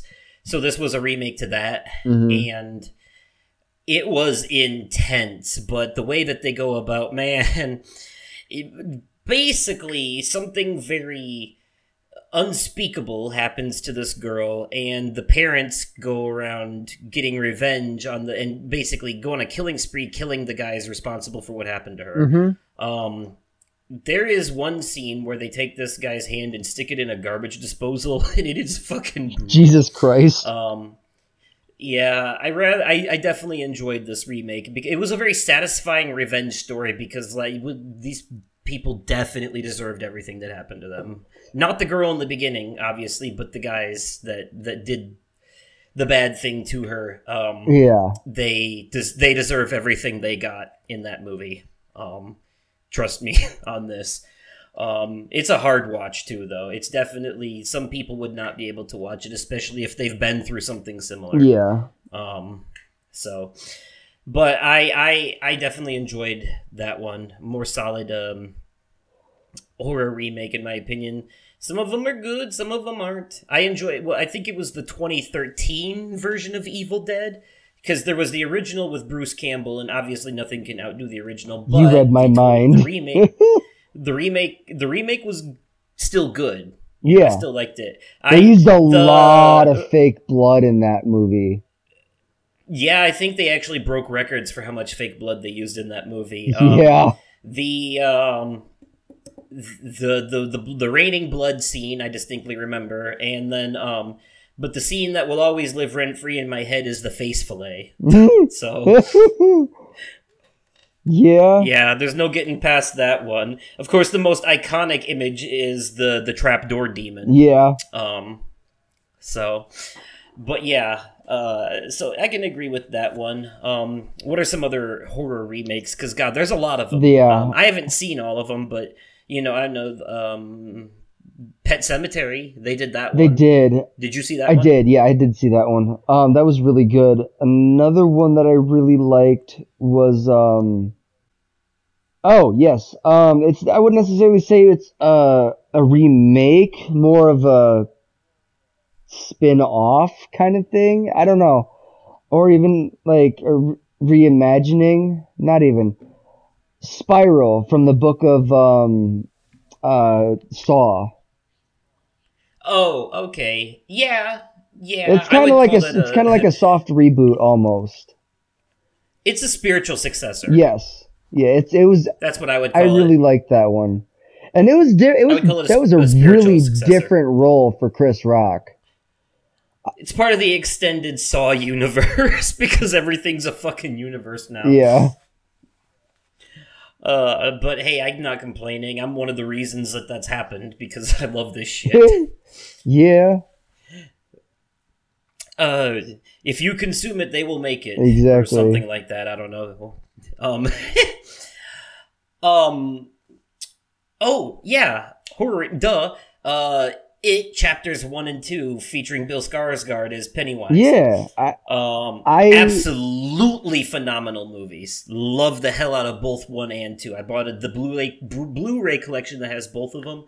Oh God, they were so well done. I think I like the second part more. Even actually, I might be a little biased because it has Bill Hader in it. I'm not even gonna lie. I tried watching them and I fell asleep watching them. I think it was because I was exhausted from work or something. I don't know. It may have to go back into those ones with a different mind because this is. If you have any love for, I don't know, picture like the Genie or Bugs Bunny, but evil. And that's the kind of villain Pennywise is in these movies.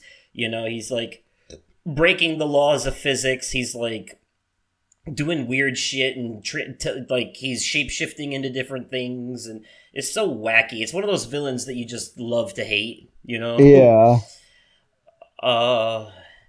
I don't know. It stuck with me. You know, it gave me a new. I know one of the kids in the first part is played by Finn Wolfhard from Stranger Things. Okay. Yeah, he's one of the main guys. But I've gotten to know a lot of those other the actors. Like after I saw them in that movie, I was like, "Oh, what else have you been in?" And I've seen a couple of them in different things, so they've been making names for themselves. Nice. But the second part is when they're all adults and they come back and have to fight him again, and they're all played by well-known celebrities at that point, like Bill Hader and Christina Applegate. Nice. Shit. So, yeah, I definitely like the second part more, but both were really good. But also Bill Skarsgård did a phenomenal job playing the Pennywise, and he does this thing with his eye. He's got like a lazy eye where he can move one of his eyes independently from the other, and he does that a couple times in the movie to look creepy. A little off topic. Yeah. Back when I was working at Cervicom back in I think it was Halloween of. When did the first one come out? I forget. I don't know. I want to say like 2017. The year that the first one came out, they were doing like a Halloween costume contest at my job, and this dude, I shit you not, had the Bill Skarsgård Pennywise costume down to the very T. Like, he scared the shit out of some people. He even like walked around holding a red fucking balloon.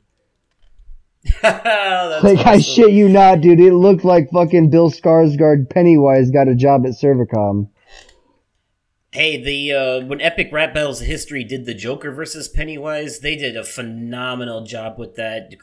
Nice Peter was playing a Joker, and Epic Lloyd was playing Pennywise, and they both got the voices, the makeup, the mannerisms, all that shit was on point. Nice. Like, I was impressed. With how accurate it was. This guy, he ended up winning the fucking costume contest because that shit was fucking phenomenal. I'm telling you, man. Like it did not look like who it didn't. It did not look like the person that was under the costume by any means. Wow. He had like got movie makeup shit and whatnot. You know, I think that's when it crosses the realm from costume into cosplay. Yeah, honestly, it was a Pennywise cosplay, and a very well done one from what I understand. Yeah, scared the shit out of me because I went to walk towards the door to go outside, and he was standing in between the two doors, and I'm like, oh shit, oh fuck, scared the shit out of me. Yeah, the newer It movies definitely had some weird moments, but overall they were like, since there was two of them instead of it being, because the Tim Curry one back in the day was like, I think a made-for-TV thing.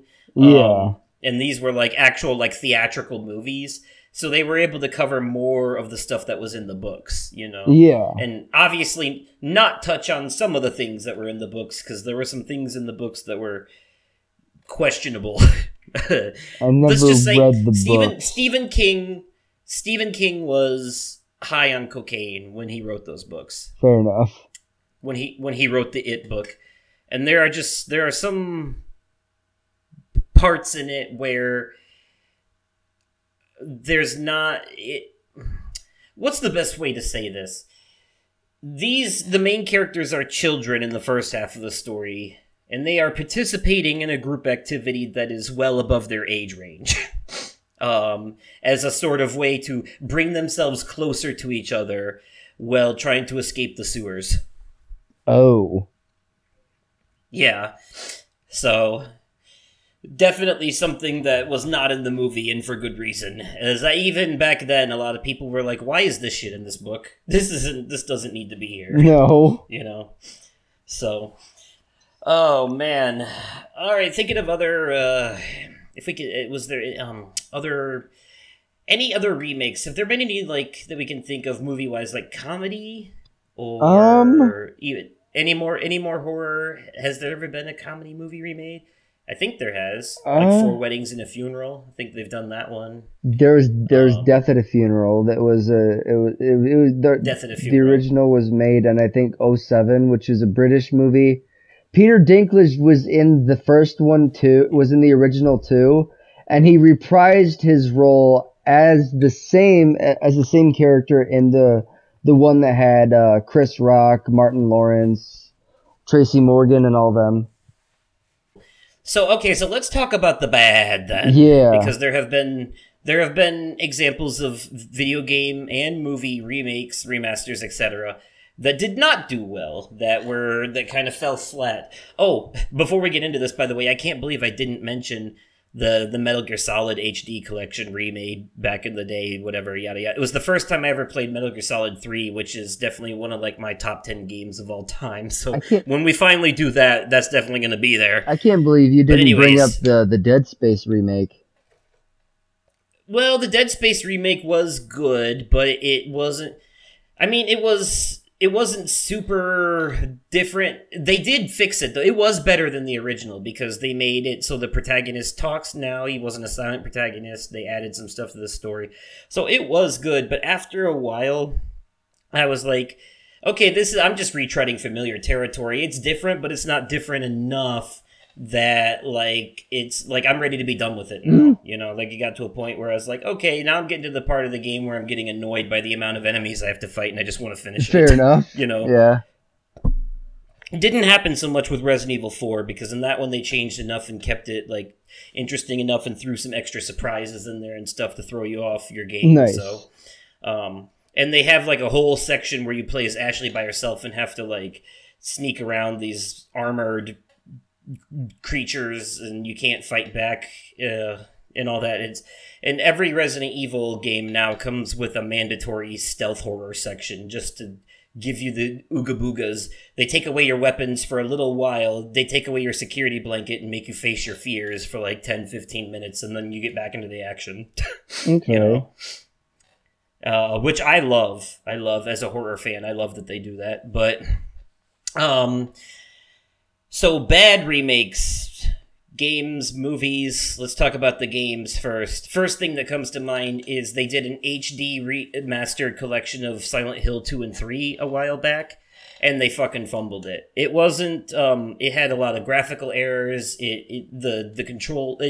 They didn't really polish the controls, so it still felt very clunky and dated. And I remember people being disappointed in the Silent Hill 2 and 3 remaster collection, especially because it was also just 2 and 3, and they didn't put 4 on it as well, which they definitely should have. You know. Okay.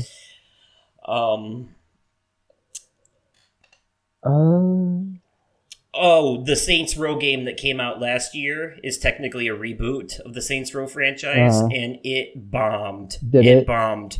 People did not like it. I still want to try it because it's basically GTA on crack, but and that's what Saints Row always has been. Yes. You know, well, not always. Originally, the first 2 games they were more like GTA satire, right? Like they played like a GTA game, but they had more of a comedy vibe, almost like they were making fun of it. Mm-hmm. But then they just went balls to the wall, way over the top. Everything turned purple. You start fighting people with giant dildos, just like unicorns and shit.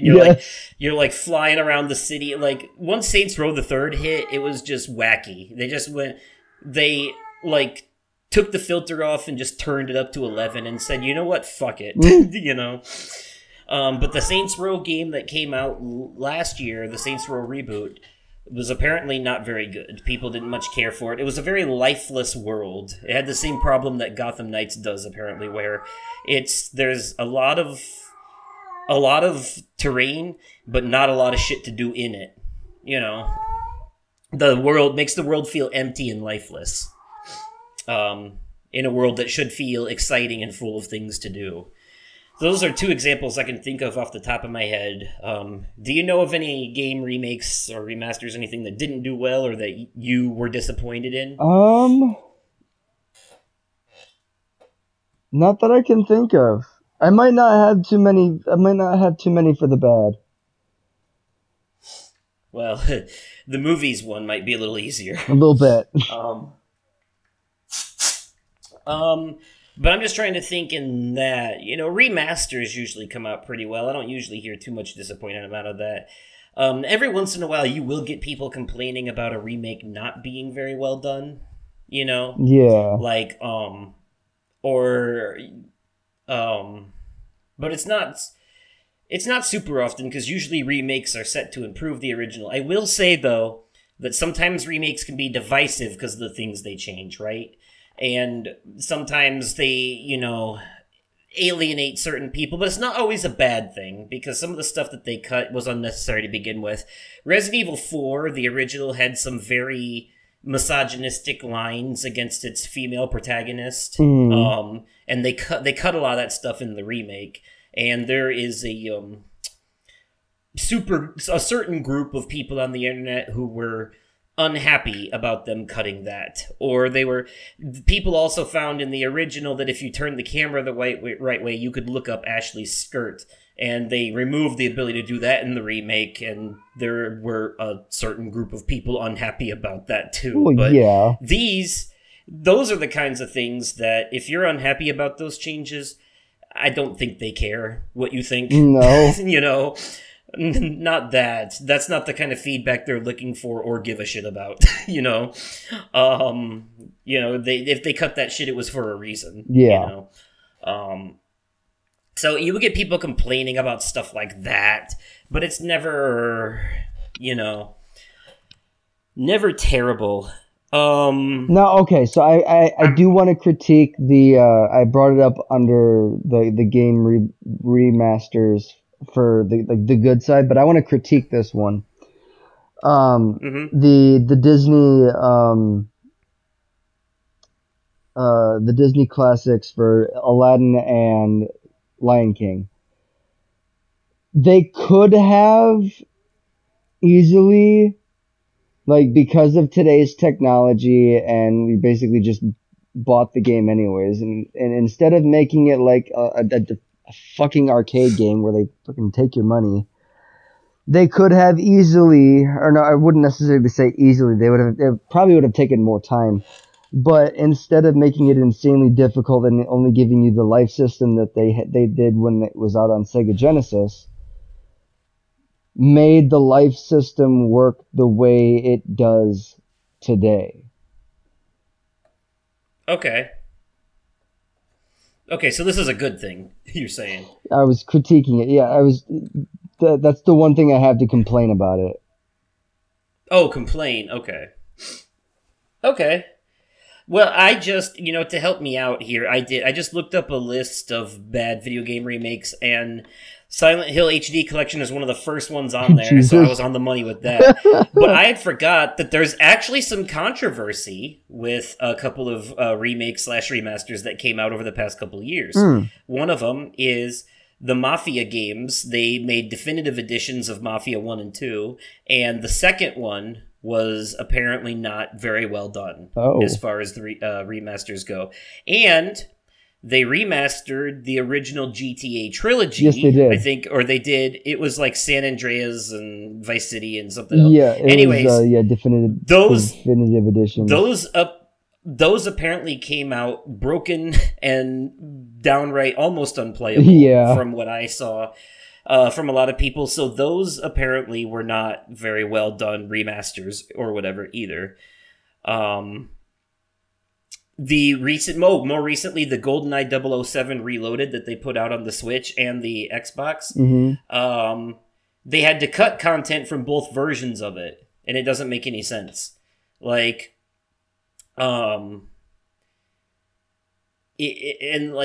Graphically, it didn't go over very well. Let's just say that, people who had nostalgia for this game and they wanted it to get a remaster, I don't think it was an N64 game. The controls did not translate very well over to these remasters. And I think people might have had a little bit of nostalgia poisoning for this one and kind of forgot that it was a product of its time. And now we're realizing that this remaster is something that we didn't actually want. We thought we wanted it, but once we got it, we realized we didn't really want it. Right. Yeah. Yeah, so whoopsie doodle. Whoopsie doodle. So there's a couple of examples, but I'm actually going to read off this list they said they just they've got 10 of the worst video game remakes / remasters over the last decade. The Silent Hill HD Collection, Mafia 2 Definitive Edition, Warcraft 3 Reforged, GTA The Trilogy, Teenage Mutant Ninja Turtles In Time Reshelled, Tony Hawk's Pro Skater HD, the 2012 one, Yeah. GoldenEye 007 Reloaded. Yeah, that one wasn't very good. 13, just a game called 13. Metal Gear Solid The Twin Snakes, which was the... that came out in 2004, but that was the GameCube remake of the first Metal Gear Solid game on the PS1. And Double Dragon 2 Wanderer of the Dragons. Those are what they listed as bad video game remakes. I know we're in the bad now too, but I completely forgot to mention earlier the Mass Effect Legendary Edition that trilogy. crossed my mind. I'm not even gonna lie. Yeah. Talk about something that basically that game is that you got 3 games for $60 and all of their DLC. And it's the definitive version of that franchise because you have all of your choices carry over seamlessly from one game to the next because they're all on the same disc. Nice. So it's really, really, really cool. But yeah, that's what we got for bad remakes on this list. Do you have any others? Not that I can think. Not that I can think of. Not off the top of my head, no. All right. Well, what about bad movie remakes? We talked about Disney live-action remakes earlier. Not all of them are good. So what are the bad I have ones? some opinions. Let's see. I need a list. Hold on. Okay, well, I think we mentioned earlier that people did not take well to last year's Pinocchio movie. Yeah. I think you enjoyed it, I did. but it seems like the general public was not very favorable about this one. And The Lion King as well, which I was kind of lukewarm on. I didn't hate it, but I didn't love it, but it seemed like a lot of people were like, whatever on that one. Let's see. And people were hating on Aladdin. I liked Aladdin. I liked Will Smith's Genie, but people were hating on that one simply because they didn't want them to do it because Robin Williams was passed away. Yeah. Okay. So wow, that's an entire list. I just pulled up the Rotten Tomatoes, the 30 worst reviewed remakes of all time. Okay. The number 1 worst. Wow, I actually liked this one. It came out in 2008. I did not know this was a remake. One Missed Call. Oh, yep, it was a remake of an old horror movie. I did not know that was a remake. The 2016 Cabin Fever. Rollerball that came out in 2002. That's a remake? I'm looking at the same. I'm looking at the same list you are. Flatliners 2017. I remember that that was a remake. They did that one. Was Elliot Page in that one? I don't know. But The Fog was a remake. Yes, it was. Jacob's Ladder was a remake. Swept Away. Yours, Mine, and Ours. I liked that. Oh, I liked that one. I didn't know there was a 2019 version of Jacob's Ladder with Michael Ealy. Yeah, the original Jacob's Ladder was earlier than that. It was, I can't remember. 2004. That was Johnny Depp in that? No, I'm thinking of Secret Window. Dennis. Yeah. When a Stranger Calls. Shudder. A movie that came out in 2015 called Martyrs. I've never heard of that one. Oh yeah, the 2016 version of When a Stranger Calls. Shudder is that the one? Okay, yeah. Okay, so I can agree with that. Shudder is an American remake of a Thai horror film. And Asian horror films are always, the original versions are always better. Like The Ring, The Grudge, all that shit, the original Asian versions are always better. Yeah, here we go. But Shudder was about, ghosts, it was a very creepy one because it had this, camera thing, but I've seen the original, the Thai version, and like it was the way it was filmed. They do something about the way they film their horror movies, man. It's just completely unnerving. It's like to this day I can't like when I play a horror game where you have to use a camera flash as a light source, I get the heebie-jeebies. Yeah. You know? I'm like, it's you know. Oh yeah, Martyrs was pretty bad. Point Break. Okay, I actually enjoy. Okay, so yeah. the number 18 on the list, I really enjoyed this one. I don't know why it got it got a 14% on Rotten Tomatoes. Oh, you're gonna hate one of the answers though. No, okay. So like I'm jumping ahead here, but like we're gonna get to this soon. But I asked some people. One of the answers I got for bad movie remake was this one, Nightmare on Elm Street. You know what? I was just about to fucking say Nightmare on Elm Street. I actually enjoyed it. Yeah, that's what I know. That's what you were talking about, and yeah, apparently the remake was not very well recepted from what I can see. Which okay, I understand. I did what they remade Red Dawn. Oh yeah, they did. It was really stupid. Number 22 on the list. I absolutely fucking hated this movie. The 2017 version of the Tom Mummy? Cruise Mummy movie. I'm like, okay, so this is like, don't fix what ain't broken. Come on now. Oh, yay! I'm glad they brought up The Wicker Man, number 23. The Nicolas Cage Wicker Man. Truly one of the worst fucking garbage piece of shit movies I've ever seen in my life. Like, that movie had the stupidest plot twist in movie history. And I just... Ugh, it was just bad. The bees, not the bees. It's so dumb. I enjoyed the 1998 Godzilla movie. That's number 24 on the list. That's a remake? I guess it is. That would be the reboot, yeah, technically, because it'd be like a remake of the old black and white Godzilla movies. Yeah, and then Jesus Christ, the next one on the list is the 2019 Hellboy. I have not. I have. Yes, this is the David Harbour one. I have no interest in even remotely watching it. Yeah, it was pretty bad. Okay, the 1999 Haunting is technically a remake. I remember that. That's the one with Liam Neeson. I can't remember if it was that one or House on Haunted Hill, but one of them has a scene that lives rent-free in my head where this woman is, like, recording on her phone or camera or something. It's like a handheld camcorder because of the age, and she goes down into the basement, and there's, like, an abandoned surgical room or something in there, and on the camera she sees ghosts of people doing surgery and stuff, and then she looks up and there's nothing there, and she looks back on the camera and they're still doing it, and then on the camera they all turn and look at her, like through the camera, and she looks up and there's nothing there, and she looks at the camera and they're all looking at her, and she freaks out and runs. Oh shit. Like it's such an amazing scene. I just can't remember if it's in that movie or House on Haunted Hill. Okay. But they're both remakes, technically. So The Day the Earth Stood Still. Yeah. The Keanu Reeves I have one. not seen that one yet. Oh, I forgot they did a 2020 version of The Grudge, which is a remake of a remake because the original Grudge is a remake of a Japanese horror movie. Yes. So this one I did see. Now, the fucking death growl was in the original. I can't remember if it was in this one, but I don't think it was.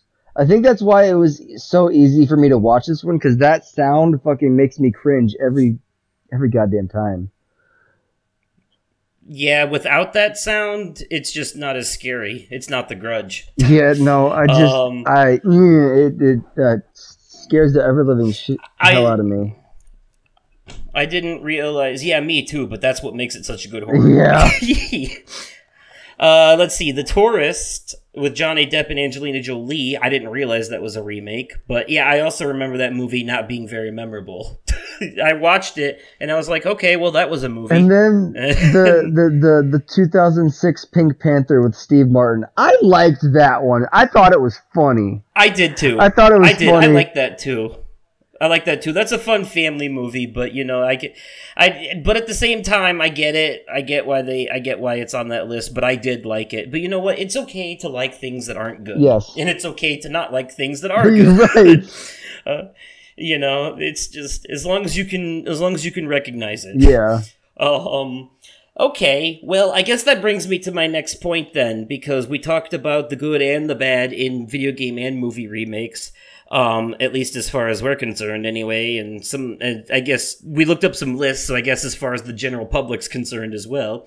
But I reached out to some people and asked, and I got some answers. Okay.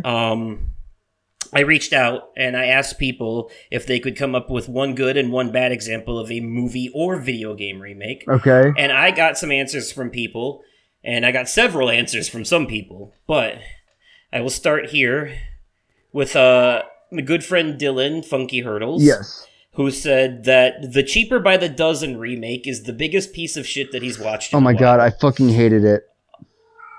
Yeah, okay, good. Okay, you agree with him. fucking He said hated technically it. Technically, the Steve Martin one is also a remake, but the more recent one, 2022 one, is Yeah, bad. it is. It's horrendous.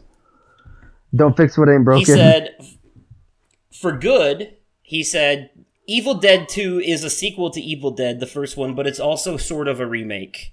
But because he hasn't seen the 2013 one, but he also said that the remake of The Thing was actually pretty good. Okay.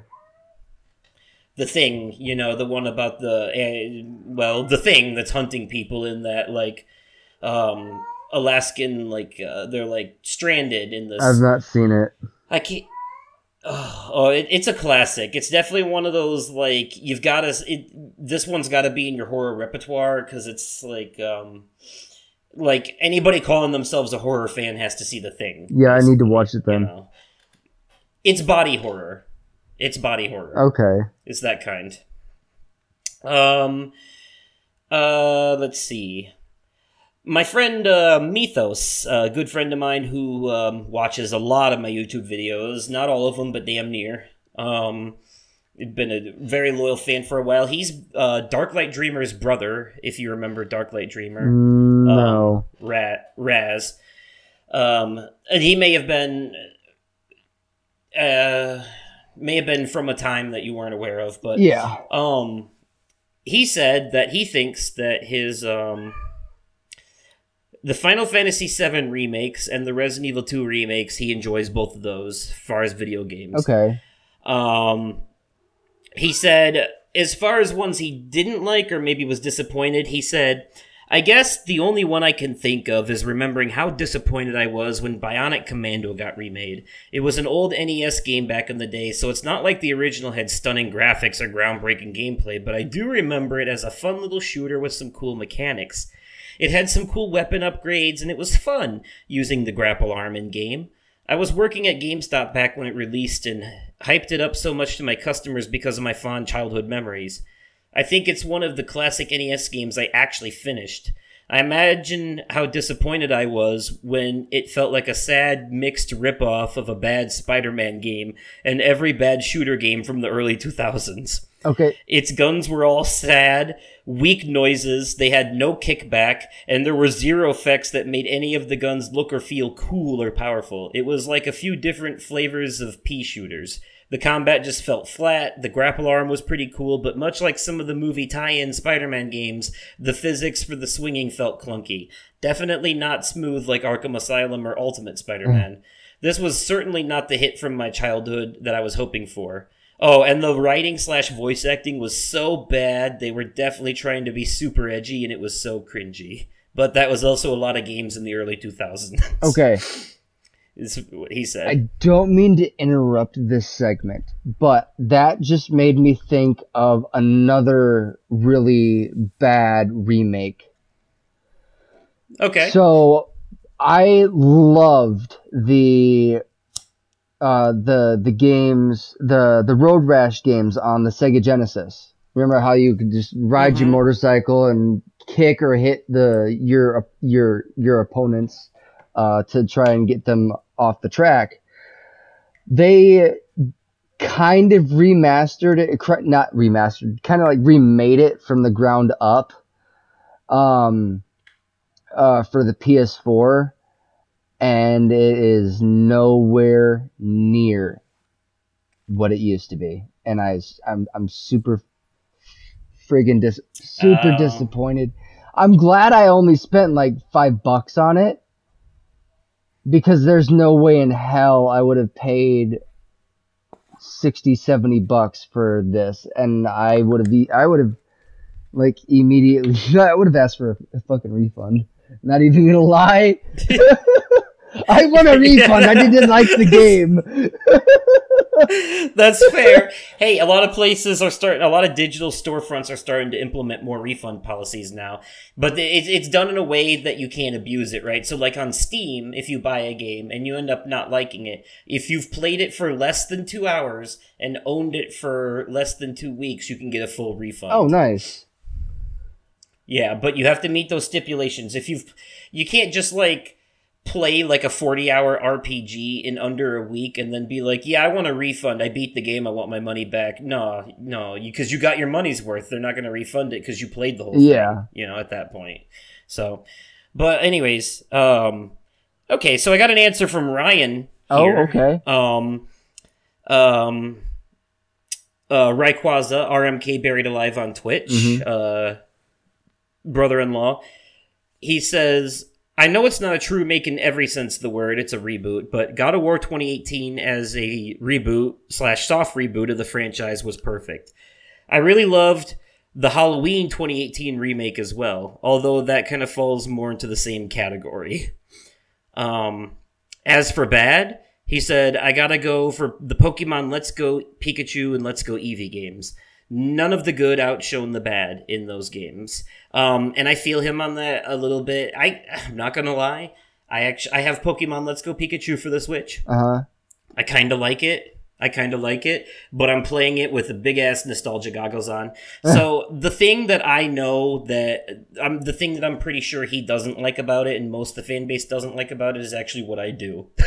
And it's the fact that Pokemon Let's Go Pikachu is basically a remake of Pokemon Yellow for the Game Boy. Okay. But it's got modernized visuals like the newer games on the Switch, but the gameplay is when you battle people, it's the same as it's always been. But when you go to catch Pokemon, instead of fighting them and weakening them, it plays like Pokemon Go. Oh, nice. That's why they call it Pokemon Let's Go Pikachu and Let's Go Eevee. Yeah, and me, I'm a bit of a kleptomaniac when it comes to shit like this. So that actually triggered some kind of serotonin in my brain that was like, ooh, throw the ball at the thing and make it go poof. Like I was like, yeah, this is I kind of like this. This is basically a more accessible version of the old game, but for the hardcore Pokemon fans that played, get the new games every year, and they're like, used to the traditional way of playing it where you have to weaken it before you can catch it and stuff. It didn't resonate with them so well. They were like, this is just Pokemon Go, but like in the universe of like the original game. So I'm not gonna lie, I liked it, but I can see why other people didn't. Yeah. But he also said, honorable mention goes to the Mega Man Battle Network collection for bringing waves of fresh blood to a community that very much needed it. It's a collection that just came out recently. They 6 games that got remastered for modern systems, the Switch and PlayStation and Xbox and Steam. It's on everything, I think. Nice. And they're basically like they're Mega Man games, but instead of being the classic side-scrolling platformers where you like defeat a boss and get their powers to defeat another boss, it's like almost like a strategy game, like turn-based combat or a grid-based combat. Okay. And you use like chips to power up almost in like a card-based battle system deal, I got an answer from my friend Sky, who said that the Resident Evil 1 remake is really good and still holds up after 20 years. They took the original PS1 Resident Evil game, they remade it on the GameCube. It still maintains a similar graphics and setting and all that, but it's a bit upscaled, and it still has fixed camera angles, but they take away the tank controls so you can use a modern control scheme. Nice. And they added... In order to make up for that, though, they added a new enemy type called the Crimson Heads, which are red-headed zombies that move faster than the regular ones. And they added a new villain called Lisa, who is a sort of mini-boss that you have to fight, and she has a backstory. Okay. And then they remastered that remake and re-released it on the PS4 about maybe, I don't know, like 10 years ago or so. And yeah, it's funny. So Resident Evil RE got remade and remastered and re-released. Nice. So, and then she said, as far as bad, the Netflix remake of Rebecca, which is a remake of an old Alfred Hitchcock movie, which is based on a book. And she said that the new version is not good. Oh, jeez. So, let's see. Our friend Christina answered this question and said that she did not care for either the Jungle Book or Lion King live action remakes very much. Oh, she barely remembers them. But she's been watching someone play a remake of an old Sherlock Holmes game, like a Sherlock Holmes game that came out recently. I think it might be the Lovecraftian one. Is a remake of a Sherlock Holmes game from like 2007, and she's been watching that on YouTube and said that it looks really good. Our good friend PJ said His Dark Materials is a series on HBO Max, and I counted it because it's technically a remake of The Golden Compass. Yes. It's more of an adaptation, but I gave it to him on a technicality. Because it's actually an adaptation of the books. Each season is one of the 3 books. But they did The Golden Compass first, like the movie The Golden Compass, which is based on the books, but it wasn't enough for this kind of story, so the show is like a second shot at telling that story, so I gave it to him because that is I count that.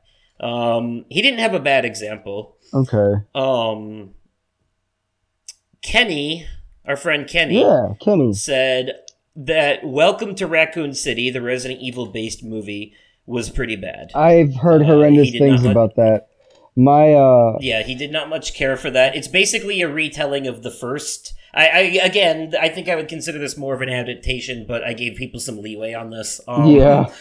It's this because we are going to do an adaptations episode down the road eventually. But yeah, I've heard bad things too. It's basically a retelling of the story of the first and second game, I think. Yeah, one of my old my old boss and his buddy went to go see it in the theaters, and they walked out of the theaters like halfway through. It was that bad. Oh well, that's not a good sign. No, and they're like huge fans of the Resident Evil games. So yeah, that was yeah. He said he hasn't really played he can't say much about some of the good things. He hasn't played a lot of remakes and stuff lately, but he's watched some videos and Dead Space and Resident Evil 4 are probably remakes that came out this year. He said they both look good. So okay. My sister Carissa, she said she kept it very simple, but she's got 2 horror movie remakes, one good, one bad. For good, she said Evil Dead, and for bad, Nightmare on Elm Street. Those were her 2 answers. Let's see.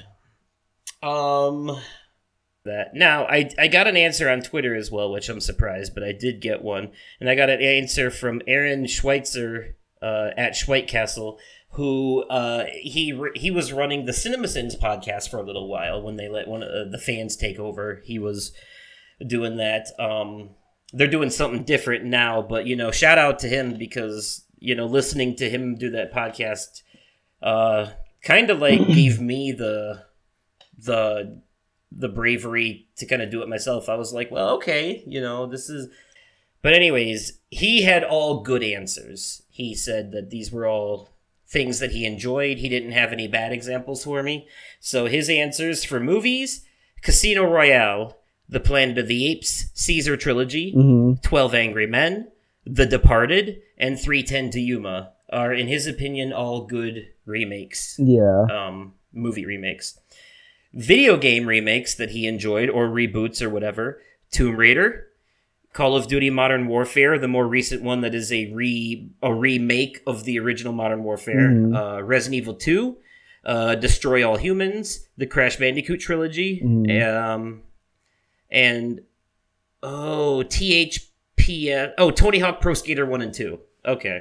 I enjoyed that one. I guess he liked that one. Didn't we just read a list earlier that said that was one of the bad ones? No. Or was that Tony Hawk Pro Skater HD? That was a different one. That one, I think that one was still on PS2.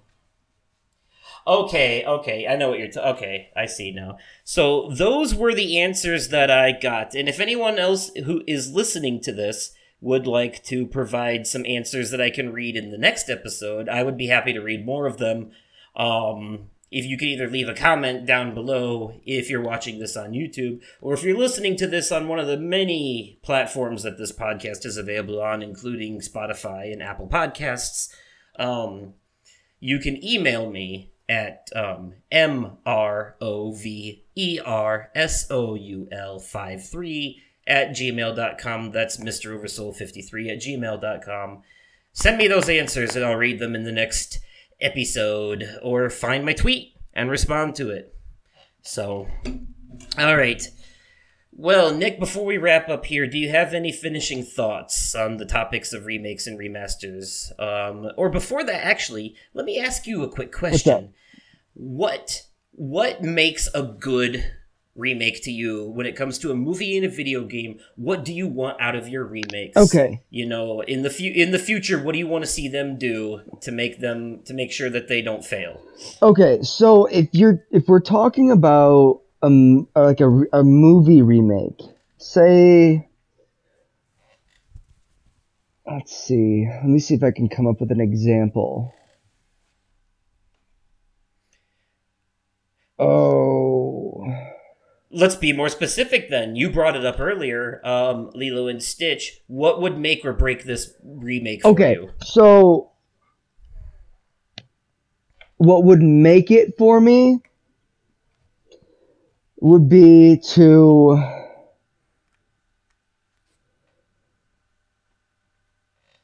follow it to the very T. Maybe kind of like modernize it a little bit, but not too much. As if if you're gonna add something, make sure it enhances. Yes, exactly. If you're gonna because it could be good, it could be bad. I have really high hopes for this one, and I'm really hoping they don't fuck it up. And what would fuck it up? What breaks a remake? Taking out original characters. Okay. They were going to. They did have Cobra Bubbles completely cut for a little bit, but apparently now they're bringing his character back because they've heard enough feedback from the fans. Okay. Kind of like good. Kind of like the ugly ass fucking Sonic the Hedgehog that they originally had at first before they fucking heard they got a fucking petition signed by a bunch of fans to have him reanimated. So what I'm hearing is a good remake stays true to the source material, and if it cuts anything or adds anything, it's for a good reason. It enhances the story. Yes. But a bad remake is making arbitrary, unnecessary changes. Yes, that. Okay, I can feel that. All right. Now, what about in the case of video games then? Because it's a different medium and you're involved in it. So, what makes a good video game remake? Okay. And what makes a bad one? Okay. Remakes. I haven't played too many as far as remakes go, the only ones that I've really played, I've really liked the remakes that I've played, like the Spyro Reignited trilogy. Well, think of it more in terms of a wish list. Like when you think of a game, you think of one of your childhood games being remade today, modernized. What do you want to see and what do you not want to see done to it? Okay, so and think about the controls too. You know, like you want them to be smooth and modernized, right? You want them to feel responsive and not clunky. Okay, you want them to take out outdated control mechanics and make them feel better. Yeah. Okay, so if they were to remake, say, one of my all-time favorite Sega Genesis games, this game was super underground and super underrated. I don't know if they would ever do it, but if they were to remake Boogerman, I fucking love that game. If I could fucking find a way to play it again, I would. I knew you were going to say that, and I hate to burst your snot bubble, but that's fucking perfect.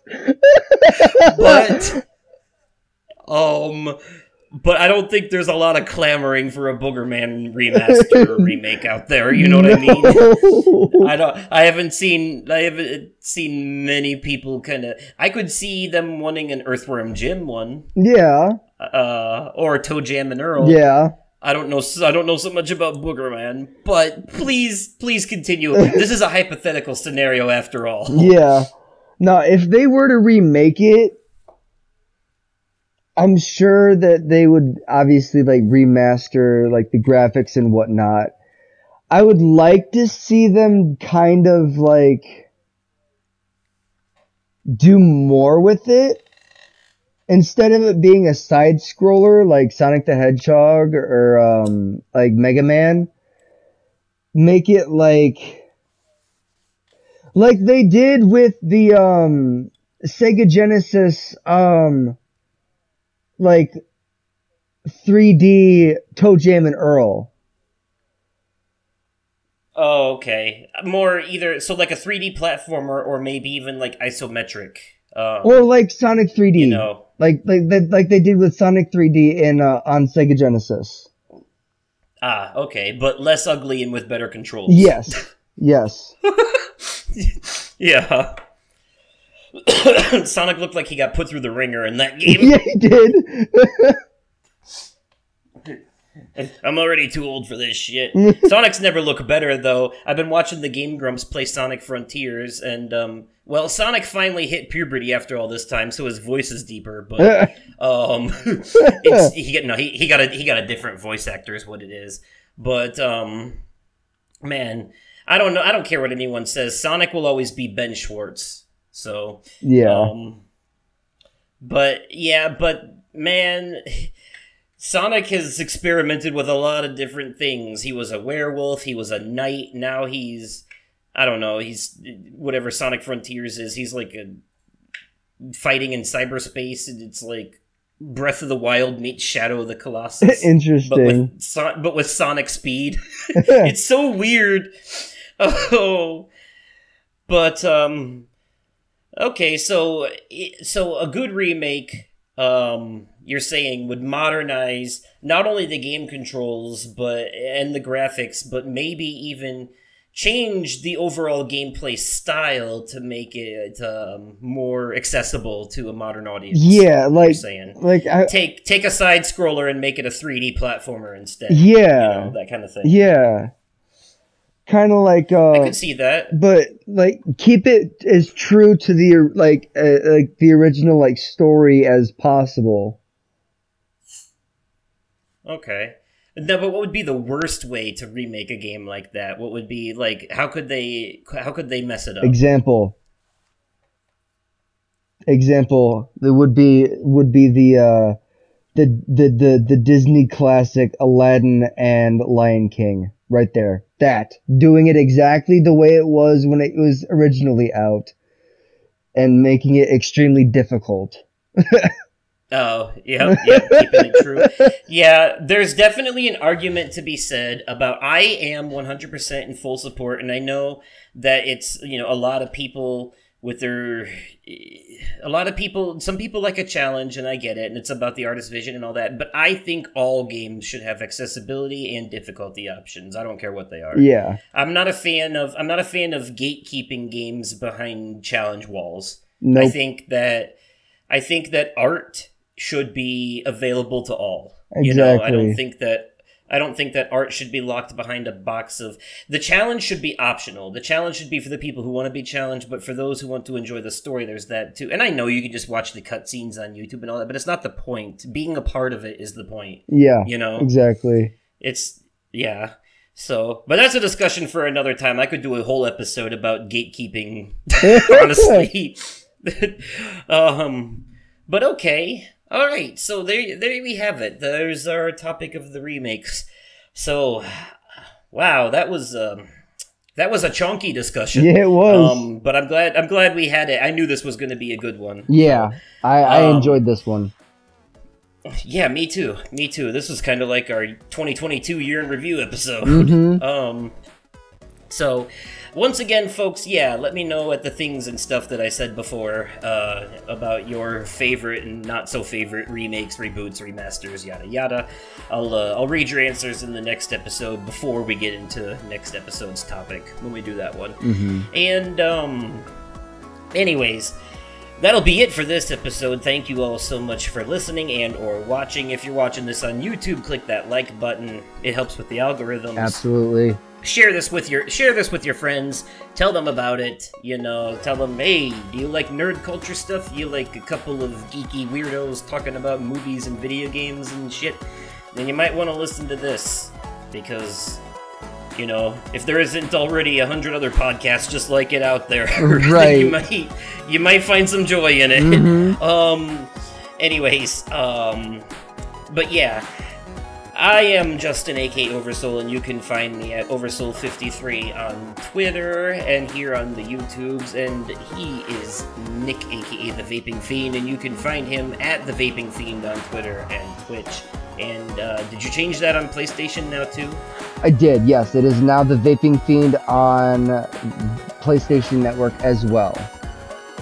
Right, so if you watched Goat Simulator and you saw a different name, that's no longer the name. Nope, it's The Vaping Fiend across everything now. So, there you go. So, Yep. Once again, yep, thank you all so much for tuning in, and we will catch you in the next episode. Good night, everybody. Goodbye.